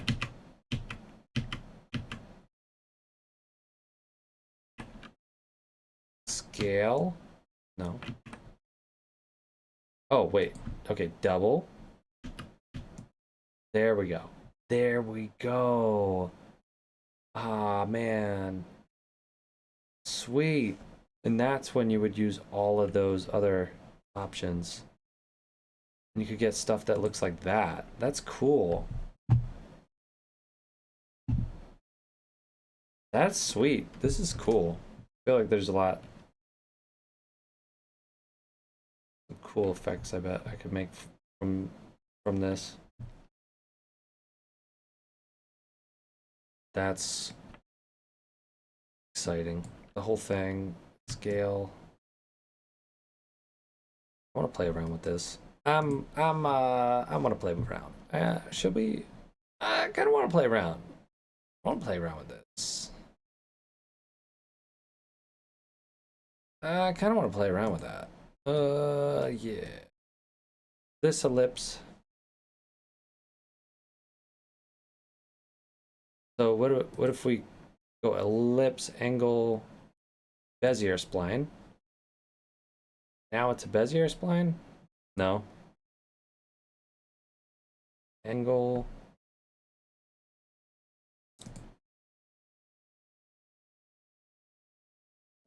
That's pretty exciting though.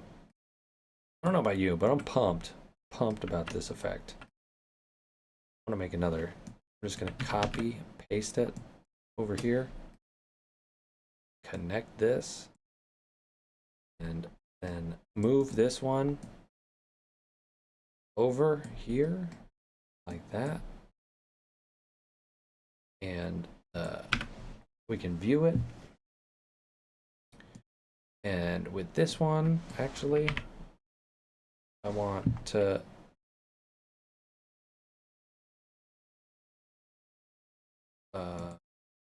make another polyline here. Let's make another cloud.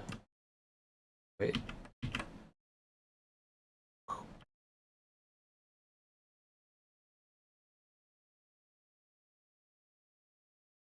Yeah. That's a weird looking cloud.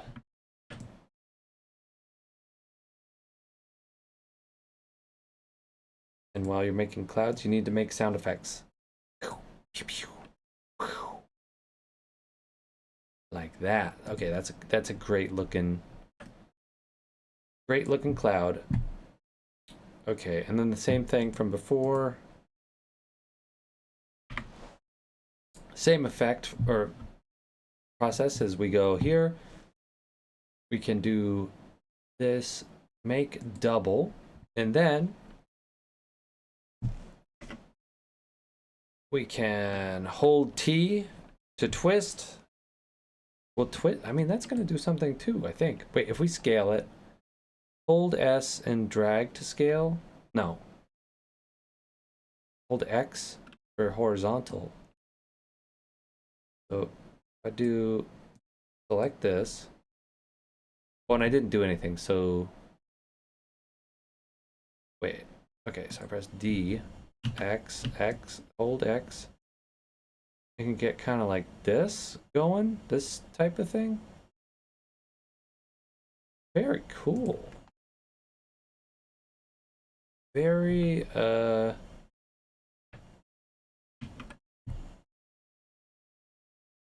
directable. Well, what else? You get T to twist. Just like these. What happened to that? But that's kind of confusing if... Oh, you could hand drag them.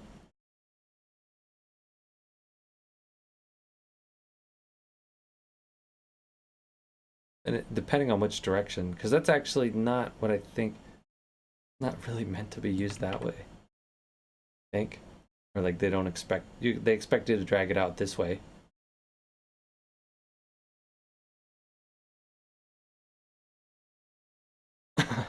It's kind of cool. It's very, yeah, art directable.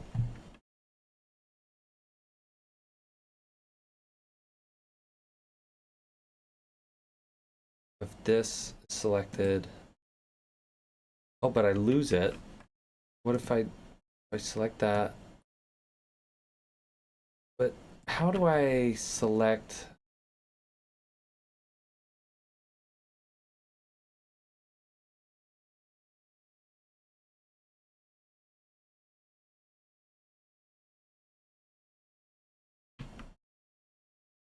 That's a little confusing. Is when, like, how do you, after you set the, what is this called? After making a double poly and you make your adjustment, they're kind of committed to those. You can't like go back in and readjust. It's not really made for that, I guess, but like we can't access these. If I select this, the option comes up, and if I select this, this appears. Follow inner poly. That's how. And now I'm selecting the inner polys. Okay, so that's how I'm back. Cool. Oh, and I can like modify this, stylize it. Oh, this is sweet. I mean, that's very unique looking clouds. Man, this one's kind of, I feel like something. I'm gonna screenshot this one too. I feel like this masks section is giving me so much inspiration. This how do I save, bookmark it, add a bookmark.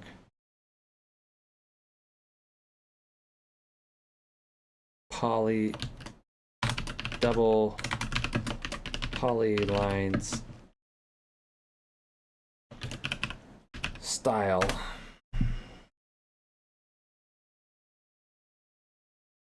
The new double poly style. Adding softness to a segment.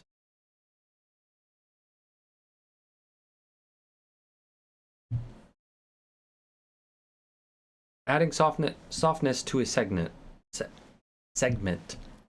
The outer shape is drawn using a green dashed line instead of a solid line to help distinguish it from the inner shape. To select the outer soft edge, do one of the following. Use the tab key to cycle between the on-screen controls until the dashed outline is visible. Oh, okay. All right, let's try that. Like that. Press dash. The tab key, right? The outer shape. Okay. Bring in another polyline. Make it a thing. And oh,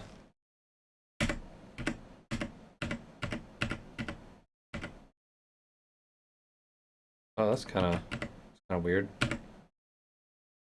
Okay. And then right click over spline in the view and choose controls, select polygon, outer polygon.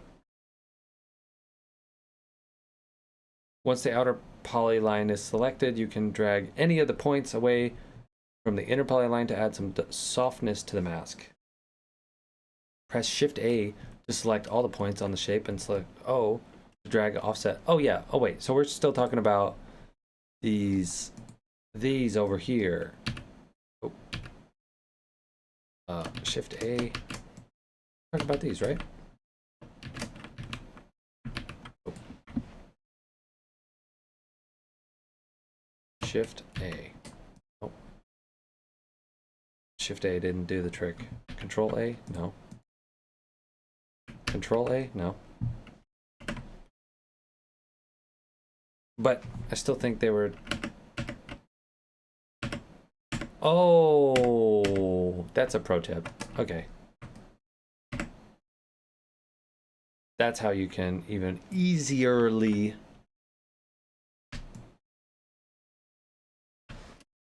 and then wait, so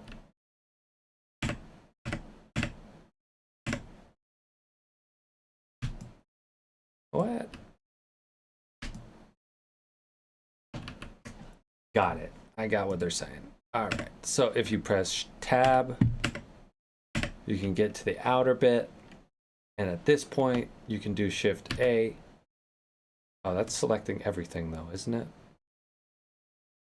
That's selecting everything. Oh God. And then each step, for some reason, registered as a... okay. All right, we're back. But still, let's see. Shift. Okay.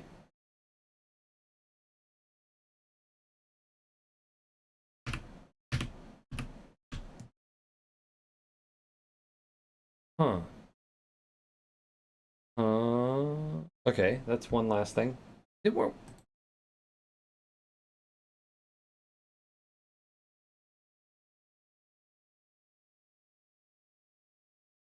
Just select, right? Create, select, outer polygon, polygon. Yeah, so I guess like my question is just after you've done the initial thing, we want to just select the whole outside portion. How do we do that? Polygon. inner, I think, select all, Shift A. What? That works now? Oh, because, oh, okay. If I select one, and then what?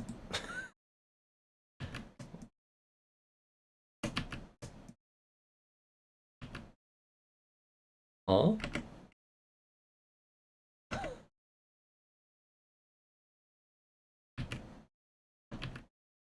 I did it for once. What? Polygon, select, reset, remove, select,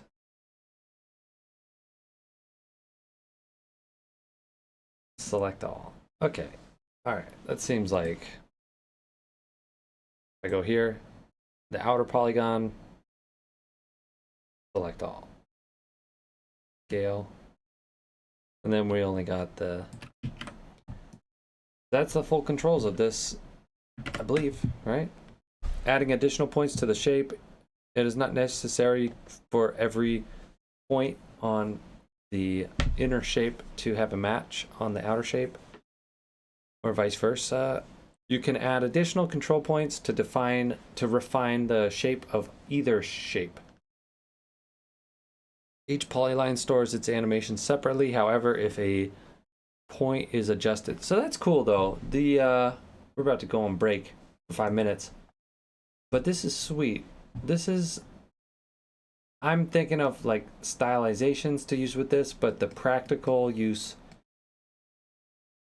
is this is how you can apply a motion blur that looks right. Masks properly, because during a motion blur thing, like filming motion and looking at that motion, it's not always so uniform. And this is how you can match what the camera sees with how the mask is made. And on that note, I'm gonna go for a 5-minute break. BRB.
Yo, we're back. We're back.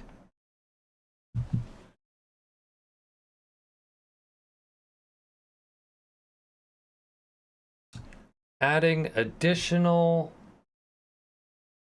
points to the shape. Locking, unlocking point pairs. If you want to parent additional control points, you can select the points, right-click in the viewer, and choose Lock Point Pairs from the context menu for either spline. This will cause the selected point on the outer shape to become parented to the selected point on the inner shape.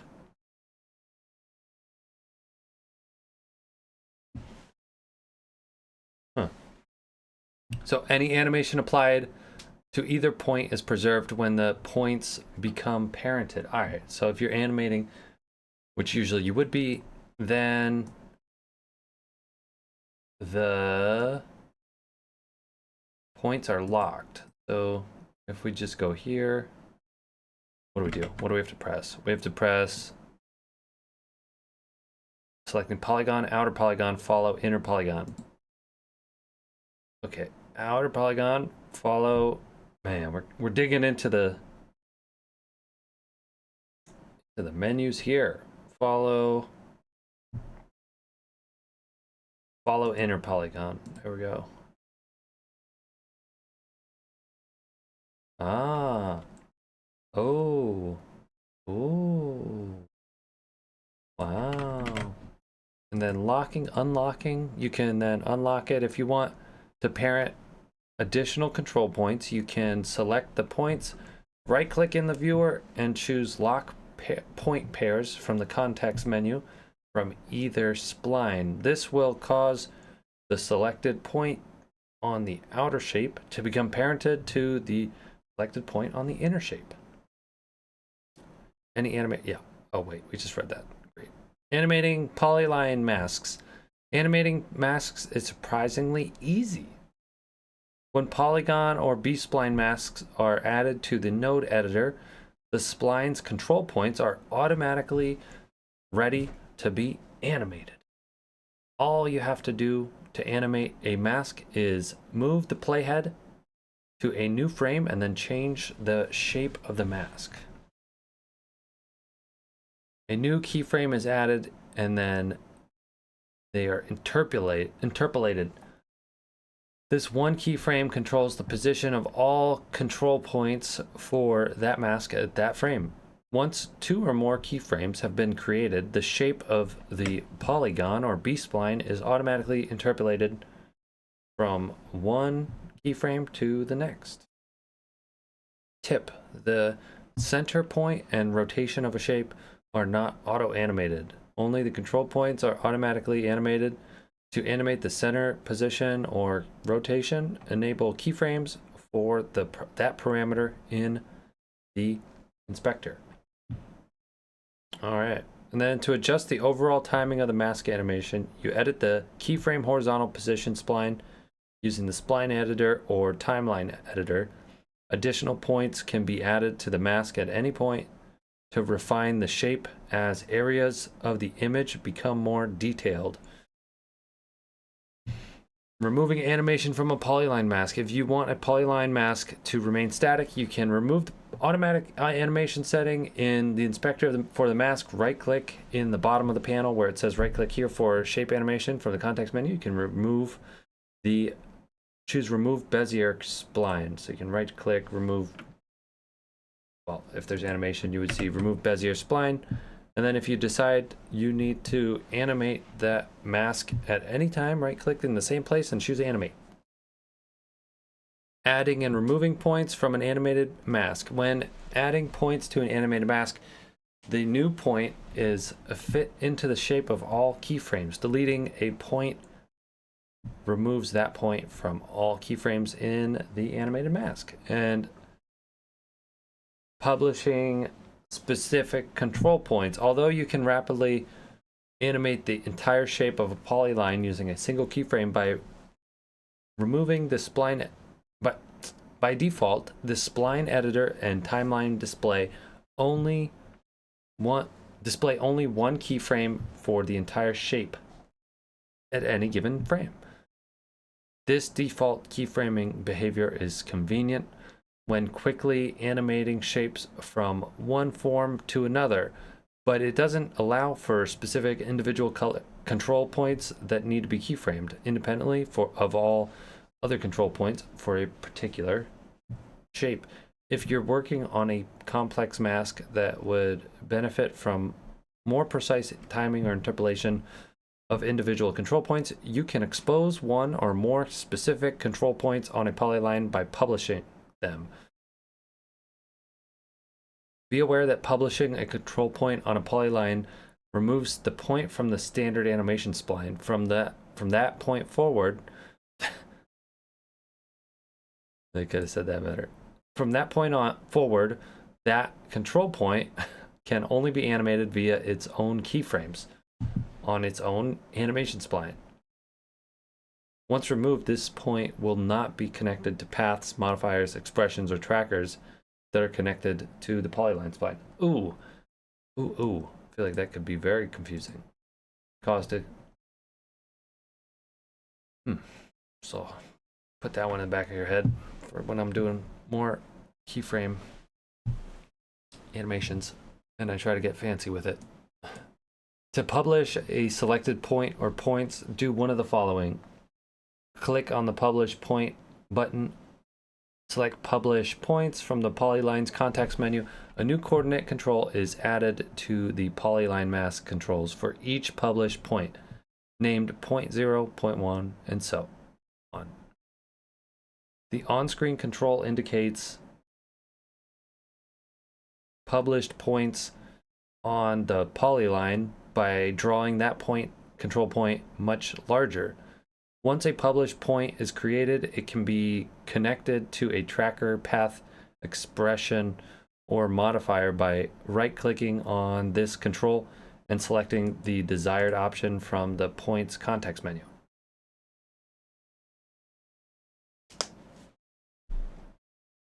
Using Publish to Path to preserve animation.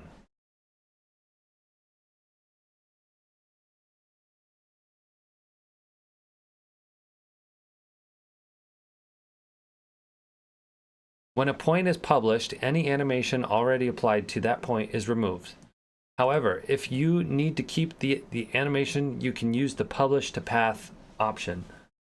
This polyline context menu option publishes the selected points and converts their existing animation to a path. You can also use the Publish to Path button in the polyline toolbar, using Follow Published Points to add points.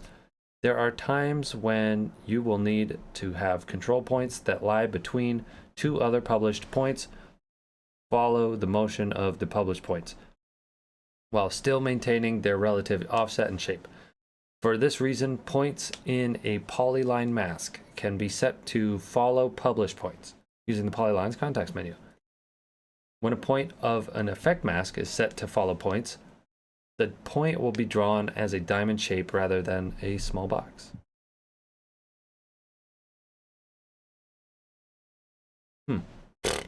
Really? That's so subtle. When a point of an effect mask is set to follow points. All right. When this mode is enabled, the new follow control points will maintain their position relative to the motion of any published points in the mask, while attempting to maintain the shape of that segment of the mask. Unlike published points, the position of the following points can still be animated to allow for morphing of that segment's shape over time. All right, so that was masks. And then coming up is paint. But let's see. Cool things here with masks. We didn't animate any. I think in order for this animation to work, though, we're missing a piece of the puzzle, which is about tracking.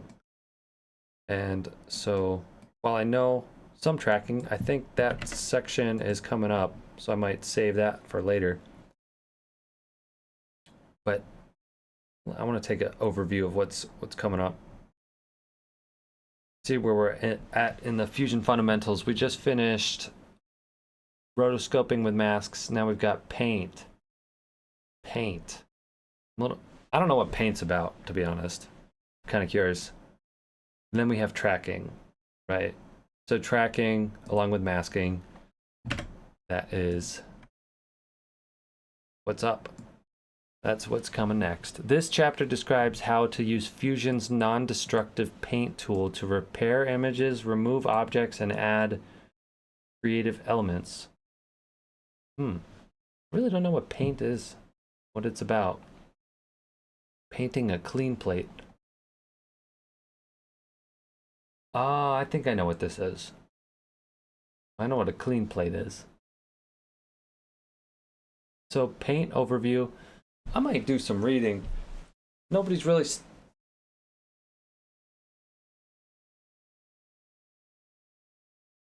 I don't know. I'm kind of in the mood to just keep reading through this today. We gotta get more creative with these day projects, though. Well, do we? Nah. I want to get through the book. Implement some... Yeah. I don't know. This is some cool stuff. We take this setup anywhere today?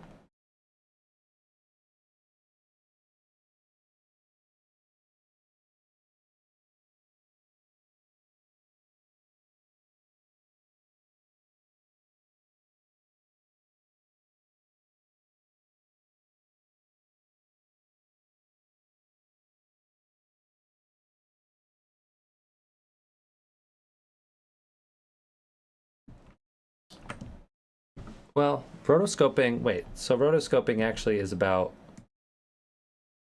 I mean, the idea of rotoscoping is hand tracking? It is, isn't it? No. No, it's not. Is it? If we, I mean, what if I just try to apply this? Try to apply, where is our mask? This is our mask, this one. But if I do that with this, oh, I forgot about this one. We could just delete that. Okay, now let's try adding tracking to this. Or animate it. Kind of looks oh, we've got the assist on. Move it forward here. Thanks, assist. Actually, assist kind of sucks. Let's turn that off.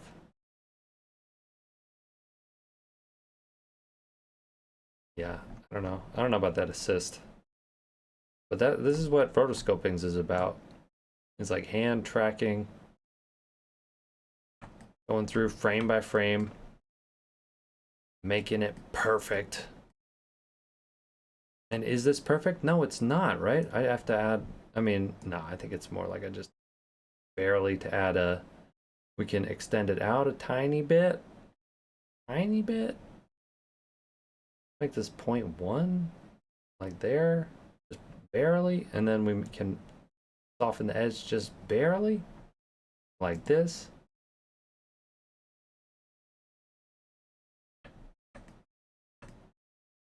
That's what it's about. Oh, that doesn't look so, that looks kind of busted. What? It's too much. And there we go. And that's kind of what rotoscoping is about, right? Getting the perfect mask.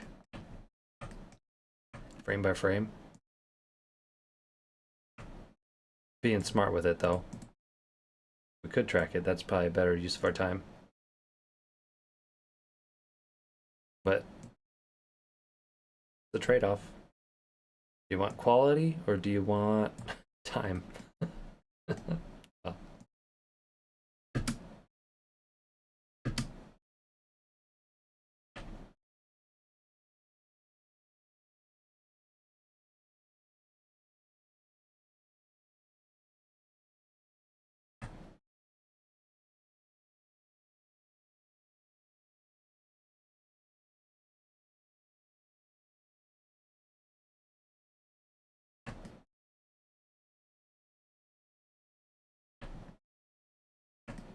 All right, and that's like a hand rotoscoping, I guess.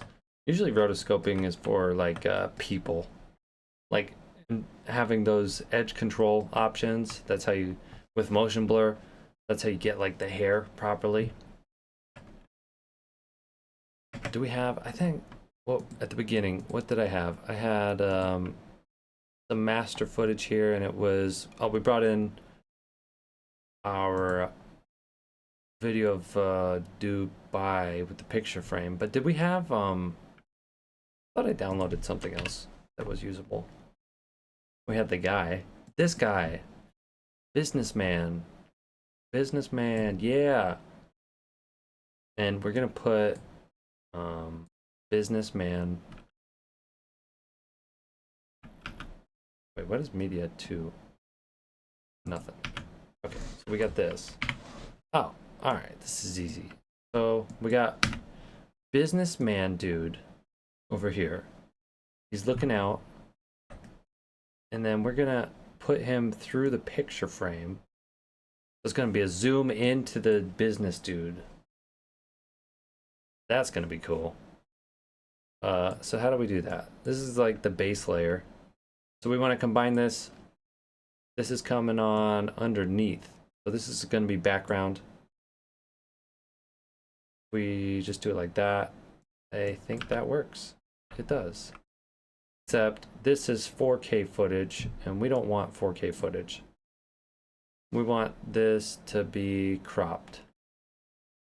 We could do that here, I think, if we do crop like that, and then there we go. That's all, because it was set as 19 by 1080. Yeah, so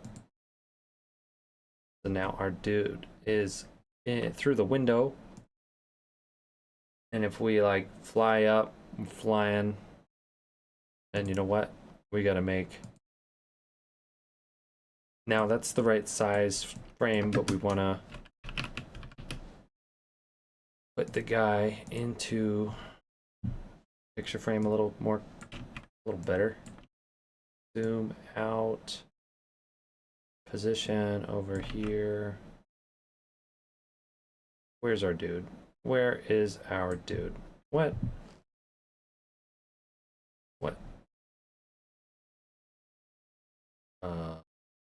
Oh. Okay, crop is not the thing. We wanted resize. We want to resize this media. Oh, how do I do that again? Resize media. Resize. Is that it? That's just it. Resize. Yeah, and then we can add a crop, and that'll be properly set up. There we go. Sweet. Cool. We did it.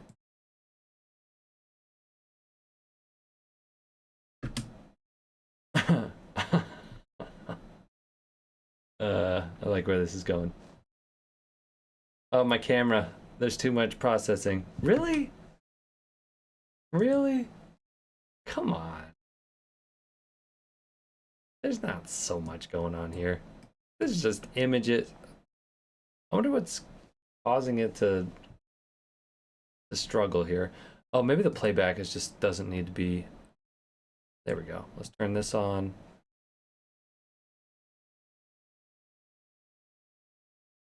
Render cache.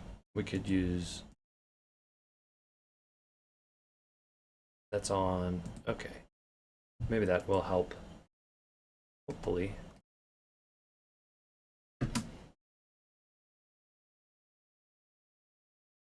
Oh, I got an idea for this. So if we animate our dude here, or not our dude, but just our camera. If we just animate the camera to seem like it's not pushing in so hard, it will help with selling this effect. So if we just like, which direction? Yeah, like that. See?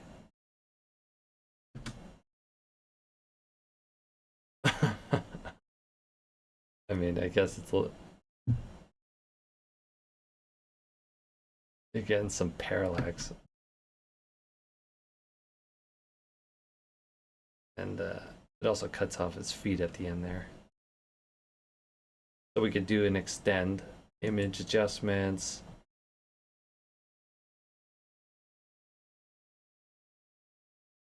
Right? Edge behavior, that's what I'm looking for. Reflect. All right, so just kind of, that's a good quick fix for that issue. And then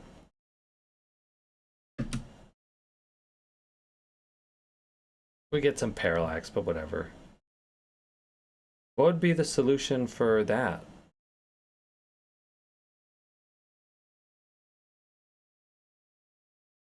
I think tracking, it's another one of those tracking.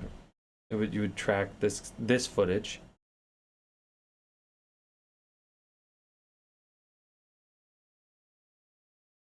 Because I just did the transform to try to take off the. So what if we tried tracking instead? Shift, take this out. Track. Camera tracker, no. Surface, we're using tracker. This tracker is on something of high contrast. Our guy is basically just standing still, isn't he? Wait. Yeah, our guy is just totally still, so that's good for our tracking, and we can track on him. High contrast places, right? Very high contrast, and it's got, yeah, we can track onto that. Track back and forth, or track forward. That's gonna work. That's gonna work. Yeah, that's gonna be a clean track, easy peasy. And we can do operation is gonna be match move? Yes, it is match move. And the match move, is that applied now or what? Oh, match move and background only. Oh, I get it. So it's going background only. Ooh. And so now we're seeing our effect here work. Oh, wow. Transform. Now we can add a transform. Size it to how we like. Move it over here. And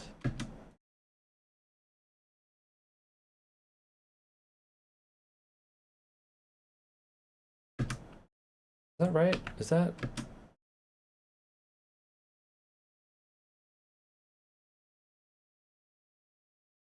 I don't know if that was scaling, right? Scaling. I don't know if that's even.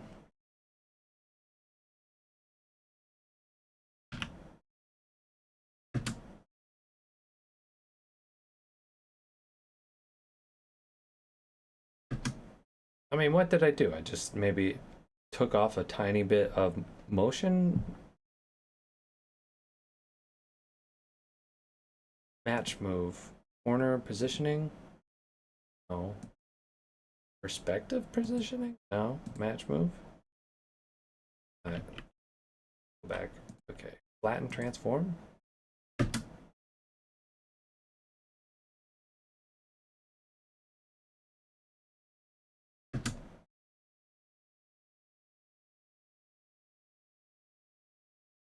Right.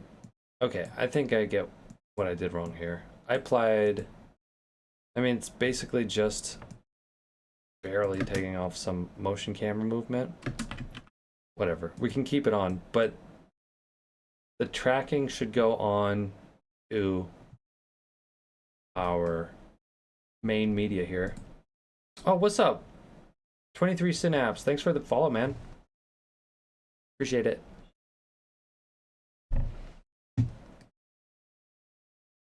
So the tracking here, I think what we want for this is tracking on this scene here in the background. We can try that again. Do tracker, high contrast. Thanks, dude. Really appreciate the kind words, my man, or woman, or dude. We're all dudes. Thanks.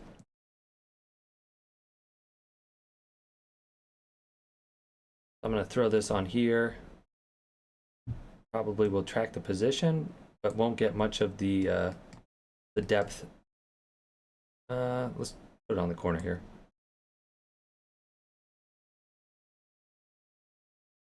Be real small. Track forward. Okay, and then we want to put this, the motion on this, onto, we want to combine it. But this type of motion tracking, I feel like we might come back to this project because that's getting a little far out from just the rotoscoping today. Should we? Okay, whatever. Just forward. We haven't gone through this part in the manual yet, so not sure if I'm hooking this up right. But we got the motion tracking data, and we want to have the motion path basically connected with this footage. So operation, match move.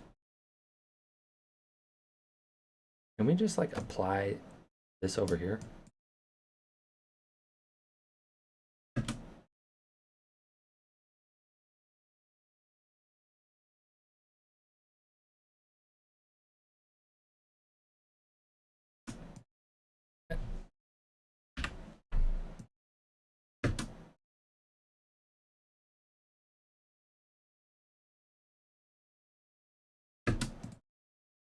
Yeah, I'm gonna be honest. I'm not sure if that's the right way to go about it.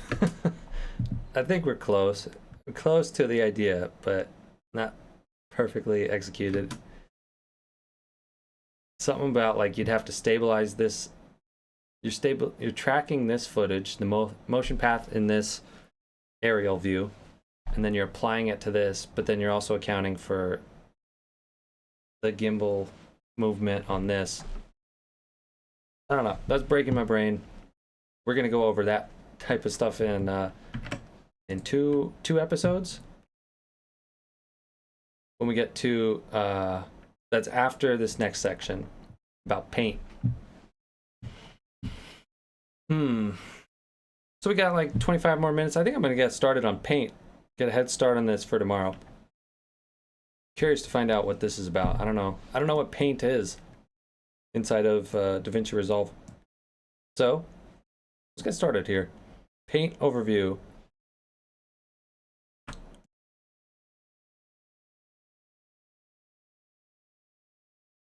Paint overview. We got the paint node is a procedural paint tool.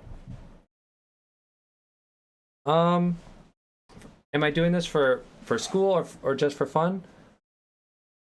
I guess you could say school. I'm like trying to educate. So I'm trying to learn Davinci Resolve Fusion.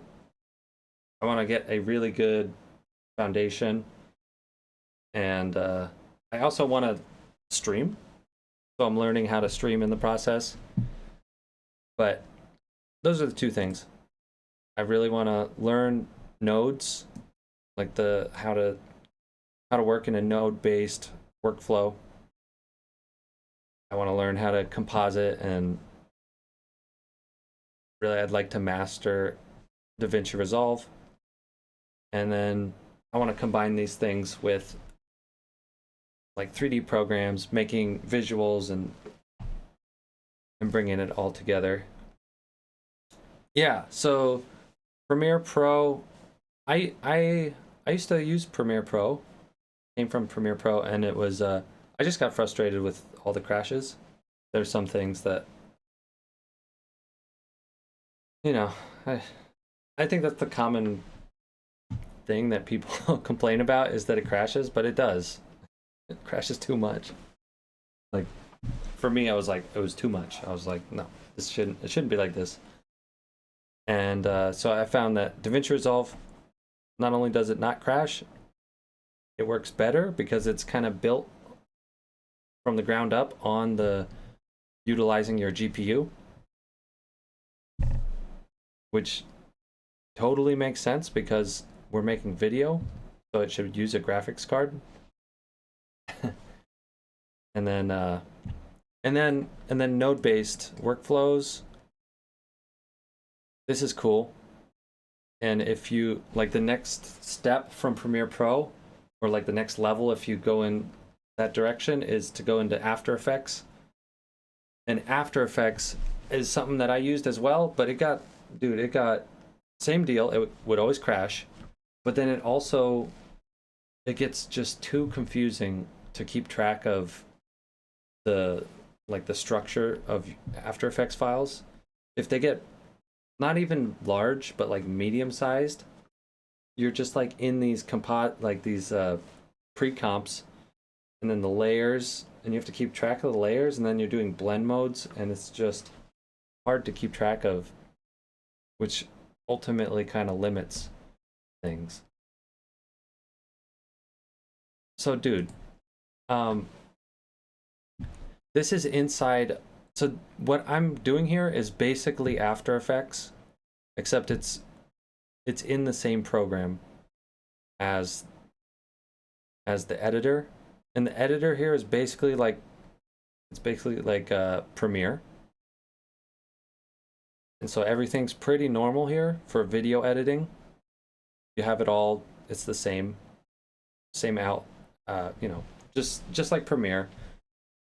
And then in here is like After Effects, except it's the same program. So you don't have to do After Effects where you have, if you get special effects, you can like link them in Adobe, but it always breaks.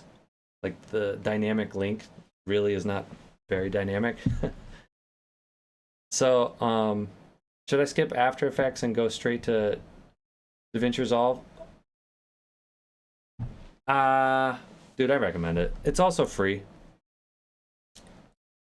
It's just that like Premiere has not performed well for too long. It still crashes. This is free to get started on, so you could feel it out. But again, like if you're hanging out here, you're welcome to hang out, but just be aware that like what I'm doing is more like the After Effects part of things. During this stream, I'm not doing much video editing, at least at this point. Maybe after I get through the fundamentals, then I'm gonna start making some cool, putting things together. Right now, I'm just kind of like going through piece by piece, trying to pick these things up day by day. Yeah. But yeah.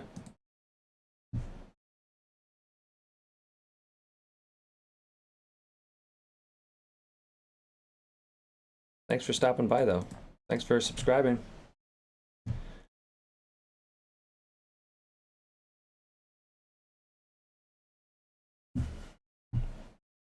So this is the paint overview, the paint tool. Again, I'm not familiar with this thing. It is a node that we can bring in. We can add it to our tree here. Yeah. Paint. So the paint node is a procedural paint tool.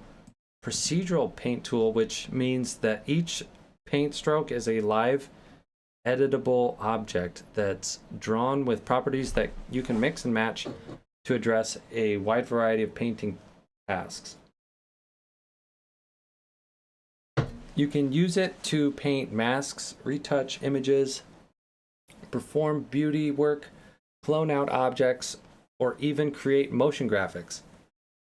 Each element of a paint stroke can be altered long after you apply it. Since strokes are editable, editable. You can apply, change, ignore, delete, and even reorder them in a node tree. Types of paint nodes. There are two types of paint nodes in Fusion. The paint node is a featured, creative, and retouch vector-based paint tool that requires an input on which to paint. Okay, so the mask paint node lets you specifically paint an alpha channel to limit the area of an effect. It allows you to create paint strokes on an alpha channel without needing to have an input. A paint node is located in the paint thing. We saw it. We've got it. It's also right over here. And then the main difference between these two paint tools is that the mask paint tool only paints on the alpha channel. So there are no channel selector buttons. The paint tool can paint on any or all channels. The majority of this chapter covers the paint node. All right. I still don't get what it does. The paint node has two inputs, typical of most Fusion nodes. The orange is the background, the primary input for connecting the canvas or image to paint on, while the second blue input is an effect mask. Okay. Using the mask paint node requires a background input. Begin painting. Oh, okay. All right. So now we know we need a background first. And is it one of those things where it's like that? And now we can paint? Huh? Let's put that here.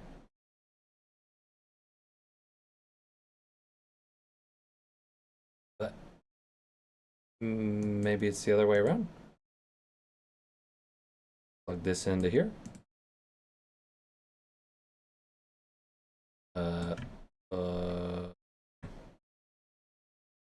Okay. Media in to paint. I think it's like this. Yeah, no, that's right. But then, oh, okay. Is there a way to clear this? Clear, erase.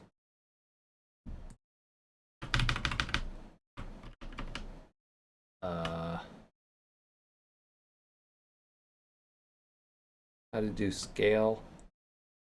No. Paintbrush. How do I make the paintbrush bigger? Brush controls. Size.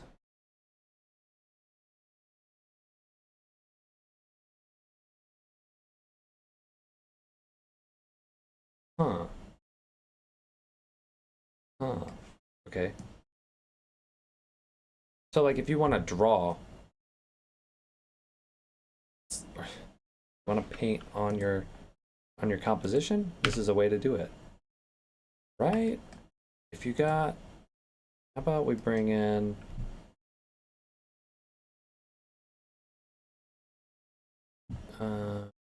okay, maybe this is like how you can do the like the glow outline.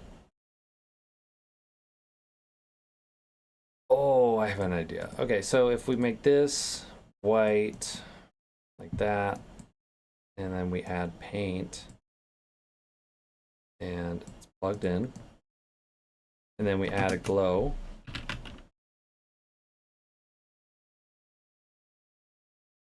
Like that.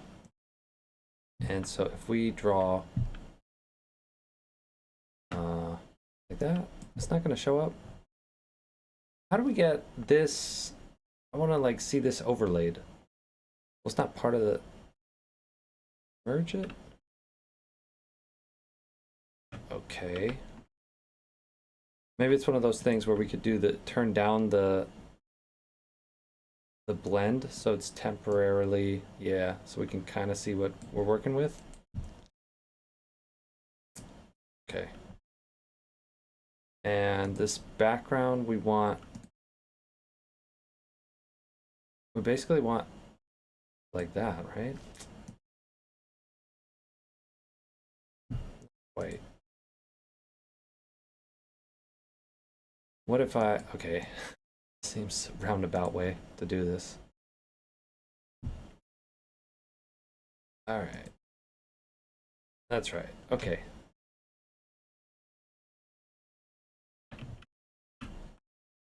So I'm going to delete that. Add a paint thingamajig. We are going to have the background as black, I guess. Or we could have it, it doesn't matter, right? No, I think it does. Whatever. Then we could do an outline on this thing like that. And frame by frame, we could draw that in. Is that what it is? That seems like pretty excessive. I mean, that's gonna look silly. No way. But I mean, if you're like careful doing this, this seems like too much work. I mean, if this thing is 30 FPS, I've got to do this 30 times for 1 second. All right. I mean, whatever. If it's a cool effect. You know what? Let's just simplify this for our saves. For testing, you know, for science. Oh man, that was a whiff. Let's get lazier and lazier. Okay, whatever. I wasn't keyframing it. Oh man, come on. Oh boy.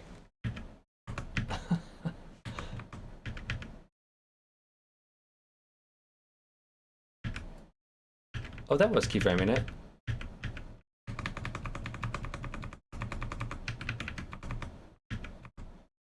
Okay.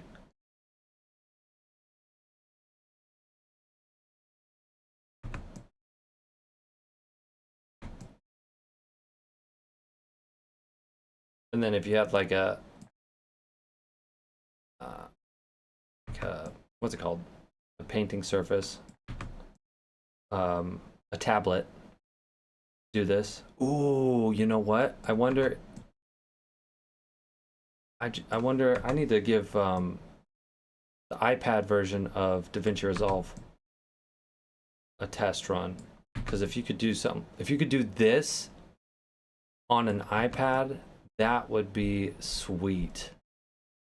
If you could use Paint on the iPad version and like link with the project at the same time, that would be amazing. Am I getting these? Yeah. Okay. And then what was I trying to do? I wanted to then add a glow on this. Let's add the light rays again.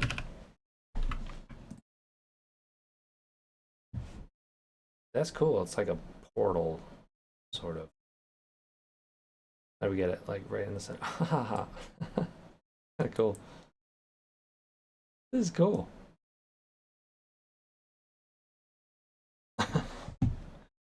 Have it. Oh, you know what? What are we doing? Let's have this where the sun is. Have this yellow. It's kind of cool. Cool idea.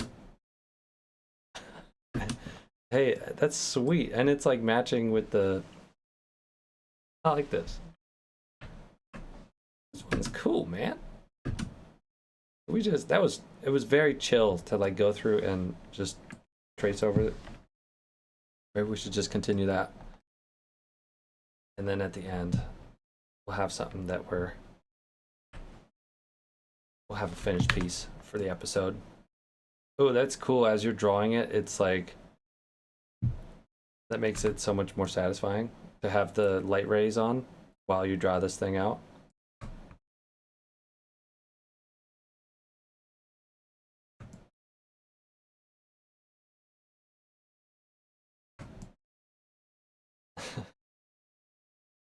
Yeah.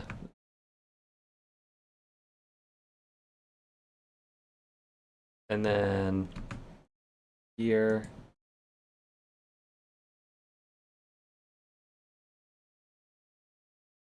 frame the brush size, and then you know what? I'm gonna drop it to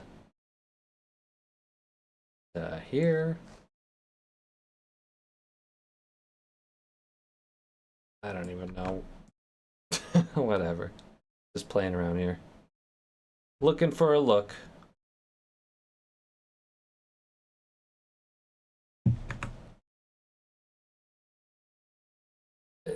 I just for the record, I'm using like a uh what's it called? An ergonomic mouse. It's like kind of I mean, I am just airballing some of these angles.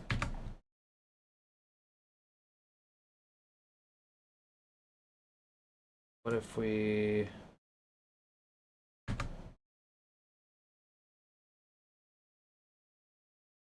I'm a little confused with the keyframes down here that are showing up though, because we're definitely wouldn't that be like a keyframe for each should appear? I thought I guess not. Maybe by default it's like kind of expected that you're gonna be keyframing. Oh, and then this is the time that you add on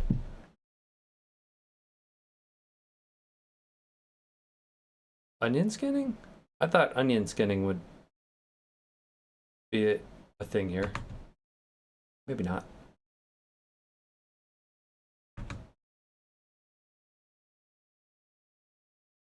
Oh, and as I'm doing this, I'm like remembering of how like what's it called?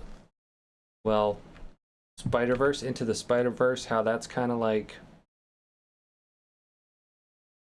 got the stylized hit frames or what are they called? When it's like pow. Well, not pow, but because they actually do that as well. But it's like the the marks that kind of follow the face. I know they used like AI to do most of that tracking, but I guess this is kind of the you weren't going to use AI. This is what it is, at least to get that same sort of look. Like the expression marks along the face, you could paint those in, and that comes in with like frame by frame, I guess, going through this, painting out the piece or adding the piece in to the scene.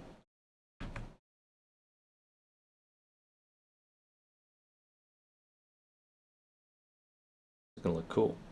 I hope. I don't know. I like this scene though. I mean, I feel like the projects that we're making, like by the end, they're starting to get even better and better.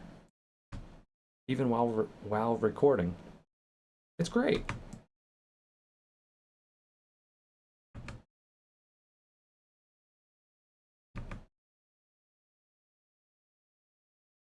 And almost there. Oops. Let's redo that. Almost there. So the question is, are we going to track backwards for 60 frames, or are we just going to keep it here? I don't know. Like there's a dude on Instagram, I think his name was the Animated Poet. I think this is what he was using. It was the paint tool.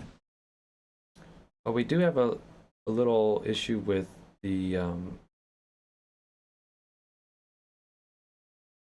with this, don't we? If I turn this down, does that fix it?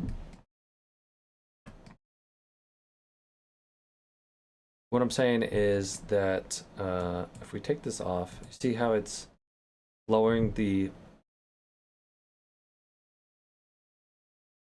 blending is kind of messing is messed up. Our background color, even though we did that, maybe something with the merge, we could do lighten, but then we lose the rays. No? No, we still get the rays. Okay, that's it. Lighten, right? Or screen? Okay, screen. That's the one I was looking for. Cool. Good, right? Good. Now the colors aren't, so it's just a blend mode. Cool. All right. And this effect, I mean, this is cool for what it is. I feel like if I took my time and I went a little bit slower, a little more careful, and if I had like a more cohesive like thing that this that I was painting on, this was just outlining this sheet. I don't really know what it's motivated as in the composition, but I don't know.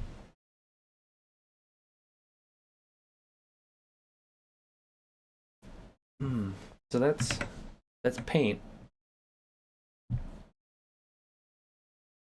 are we doing on time? We're almost out of time. Just taking a peek about what we're gonna go over tomorrow, and I think I'm gonna finish it here though. So this was page 1631. So we got through 1631. Nice. Got through rotoscoping with masks today. Let's take a peek again at where we're at in the fundamentals. 1631. Paint. We're here. I'm getting excited about finishing up the fundamentals here with this. We're like halfway through of this. We're like 3/4 of the way through, almost. 3/4, and then. But this is some of the good stuff, I think. Where we're going over these tools like rotoscoping, compositing, paint, maybe. Super cool. Tracker node, planar tracking. This stuff. 3D compositing, 3D tracking. A lot of good stuff coming up. Almost done. Almost done with the Fusion fundamentals. Then it's on to the other stuff. Alright, I think. Not much else to say. I think I'm going to end it there for today. Yeah, we made it.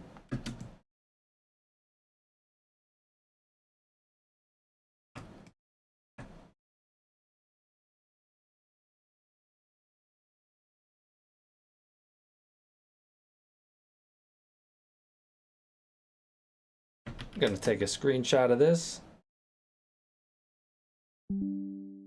Save that as the thumbnail. Thanks for tuning in. I'll be back tomorrow. Peace.